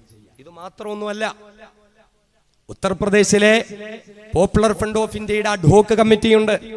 അഡ്ഹോക്ക് കമ്മിറ്റി കൺവീനറായിരുന്ന ഷഹസാദ് സാഹിബ്, അദ്ദേഹത്തിനെ അറസ്റ്റ് ചെയ്തു. അറസ്റ്റ് ചെയ്ത മാസങ്ങളോളം ജയിലിൽ അടച്ചു നോക്കി. മാത്രമല്ല, അഡ്ഹോക്ക് കമ്മിറ്റിയിലെ മറ്റൊരു മെമ്പറായിരുന്ന കാസി നസറുദ്ദീൻ, അദ്ദേഹത്തെയും അറസ്റ്റ് ചെയ്തു. അദ്ദേഹത്തെയും നാളുകളോളം ജയിലിൽ അടച്ചു. ഇങ്ങനെ പോപ്പുലർ ഫ്രണ്ട് ഓഫ് ഇന്ത്യയെ ക്ലീൻ ചെയ്യാനും പോപ്പുലർ ഫ്രണ്ട് ഓഫ് ഇന്ത്യയിൽ ഇല്ലായ്മ ചെയ്യാനും UPയിലെ യോഗി ആദിത്യനാഥ് ഉൾപ്പെടെയുള്ളവർ കിരാതമായ ശ്രമങ്ങൾ നടത്തിക്കൊണ്ടിരിക്കുന്നു. ഈ പ്രസ്ഥാനത്തിന് പറയാനുള്ളത്, ഞങ്ങളെ ചില പ്രവർത്തകരെ പിടികൂടി ഭീകരവാദികളെന്ന് വരുത്തി തീർത്ത് അവരെ അതിക്രൂരമായി പീഡിപ്പിച്ച് അവരെ ഇരുട്ട് ജയിലിലടച്ച് തോക്കും വെടിയുണ്ടയും ബോംബും ലോക്കപ്പും ലാത്തിയുമൊക്കെ കാണിച്ച് അവരെ ഭയപ്പെടുത്തുമ്പോൾ സംഘപരിവാരം പറയുന്നിടത്തെല്ലാം നിന്നുകൊണ്ട് കീഴൊതുങ്ങിയിട്ട് സംഘപരിവാരത്തിനെ അനുകൂലിക്കും അനുസരിക്കുമെന്ന് നിങ്ങൾ കരുതുന്നുണ്ട് എങ്കിൽ അങ്ങനെ ഭയപ്പെടുവാനും നിങ്ങൾ പറയുന്നിടത്തൊക്കെ നിൽക്കാനും ഇത് പീറ സവർക്കറുടെ മക്കളല്ല, ഇത് പോപ്പുലർ ഫ്രണ്ട് ഓഫ് ഇന്ത്യയാണ്. ഇൻഷാ അല്ലാഹ് വെച്ച കാല് പിന്നോട്ട് വെക്കാൻ പോപ്പുലർ ഫ്രണ്ട് ഓഫ് ഇന്ത്യ അല്ലാഹു റബ്ബുൽ ഇസ്സത്തിന്റെ സഹായത്താൽ നാളിന്ന് വരെയും തീരുമാനിച്ചിട്ടില്ല. അതുകൊണ്ട് സഹോദരങ്ങളെ, ഈ പ്രസ്ഥാനം രാജ്യത്തോടൊപ്പമാണുള്ളത്, ഈ പ്രസ്ഥാനം സത്യത്തോടൊപ്പമാണുള്ളത്, ഈ പ്രസ്ഥാനം ജനങ്ങളോടൊപ്പമാണുള്ളത്, ഈ പ്രസ്ഥാനം നിങ്ങളോടൊപ്പമാണുള്ളത്. രാജ്യത്ത് ശബ്ദമില്ലാത്തവന്റെ ശബ്ദമാണ് പോപ്പുലർ ഫ്രണ്ട് ഓഫ് ഇന്ത്യ. രാജ്യത്ത് ശക്തിയില്ലാത്തവന്റെ ശക്തിയാണ് പോപ്പുലർ ഫ്രണ്ട് ഓഫ് ഇന്ത്യ. രാജ്യത്ത് പ്രതികരിക്കാൻ പറ്റാത്തവന്റെ പ്രതികരിക്കാൻ പറ്റുന്ന ശബ്ദമാണ് പോപ്പുലർ ഫ്രണ്ട് ഓഫ് ഇന്ത്യ. അതുകൊണ്ട് കുപ്രചരണങ്ങളെ തള്ളിക്കളഞ്ഞുകൊണ്ട് സത്യമാർഗത്തിൽ വീണ്ടും അള്ളാഹുവിന്റെ വേണ്ടുകയാൽ മുന്നോട്ട് നീങ്ങാനാണ് ഈ പ്രസ്ഥാനത്തിന്റെ തീരുമാനം. നിങ്ങൾ ഓരോരുത്തരും ഈ മഹത്തായ പ്രസ്ഥാനത്തോടൊപ്പം ഉണ്ടാകണം. നിങ്ങൾ ഓരോരുത്തരും ഈ പ്രസ്ഥാനത്തിന് വേണ്ടി പ്രാർത്ഥിക്കണം. നിങ്ങളുടെ ഓരോരുത്തരുടെയും പിന്തുണ ഈ പ്രസ്ഥാനത്തിന് വേണ്ടി നിങ്ങൾ ഓരോരുത്തരും അർപ്പിക്കണം. അള്ളാഹു ഈ പ്രസ്ഥാനത്തെ വിജയത്തിൽ നിന്ന് വിജയത്തിലേക്ക് എത്തിക്കുമാറാകട്ടെ. നമ്മുടെ പ്രിയപ്പെട്ട പ്രവർത്തകർ ഉൾപ്പെടെ നിരപരാധികളായി ജയിലിൽ കഴിയുന്നവർ, ബഹുമാന്യനായ അബ്ദുൽ നാസർ മഅദനി ഉസ്താദ് ഉൾപ്പെടെ എല്ലാ നിരപരാധികൾക്കും അല്ലാഹു സുബ്ഹാനഹു വ തആല എത്രയും എളുപ്പത്തിൽ മോചനം നൽകുമാറാകട്ടെ എന്ന പ്രാർത്ഥനയോടെ നിങ്ങളുടെ ഓരോരുത്തരുടെയും വ്യക്തിപരമായ പ്രാർത്ഥനകളിൽ ഈ വിനീതനെ ഓർക്കണമെന്നും ഈ മഹത്തായ പ്രസ്ഥാനത്തെ ഓർക്കണമെന്നും ആഹ്വാനം ചെയ്തുകൊണ്ട് ഞങ്ങളൊന്ന് വിളിച്ചപ്പോൾ ഞങ്ങളെ കേൾക്കാൻ തയ്യാറായി ഇവിടെ വന്ന് ഇത്രയും സമയം ക്ഷമയോടുകൂടി ഇവിടെ നിന്ന് ഈ സത്യവാചകങ്ങൾ കേൾക്കാൻ തയ്യാറായ നിങ്ങൾക്ക് ഓരോരുത്തർക്കും സർവേശ്വരനായ പടച്ചതമ്പുരാൻ നന്മ ചെയ്യുമാറാകട്ടെ എന്ന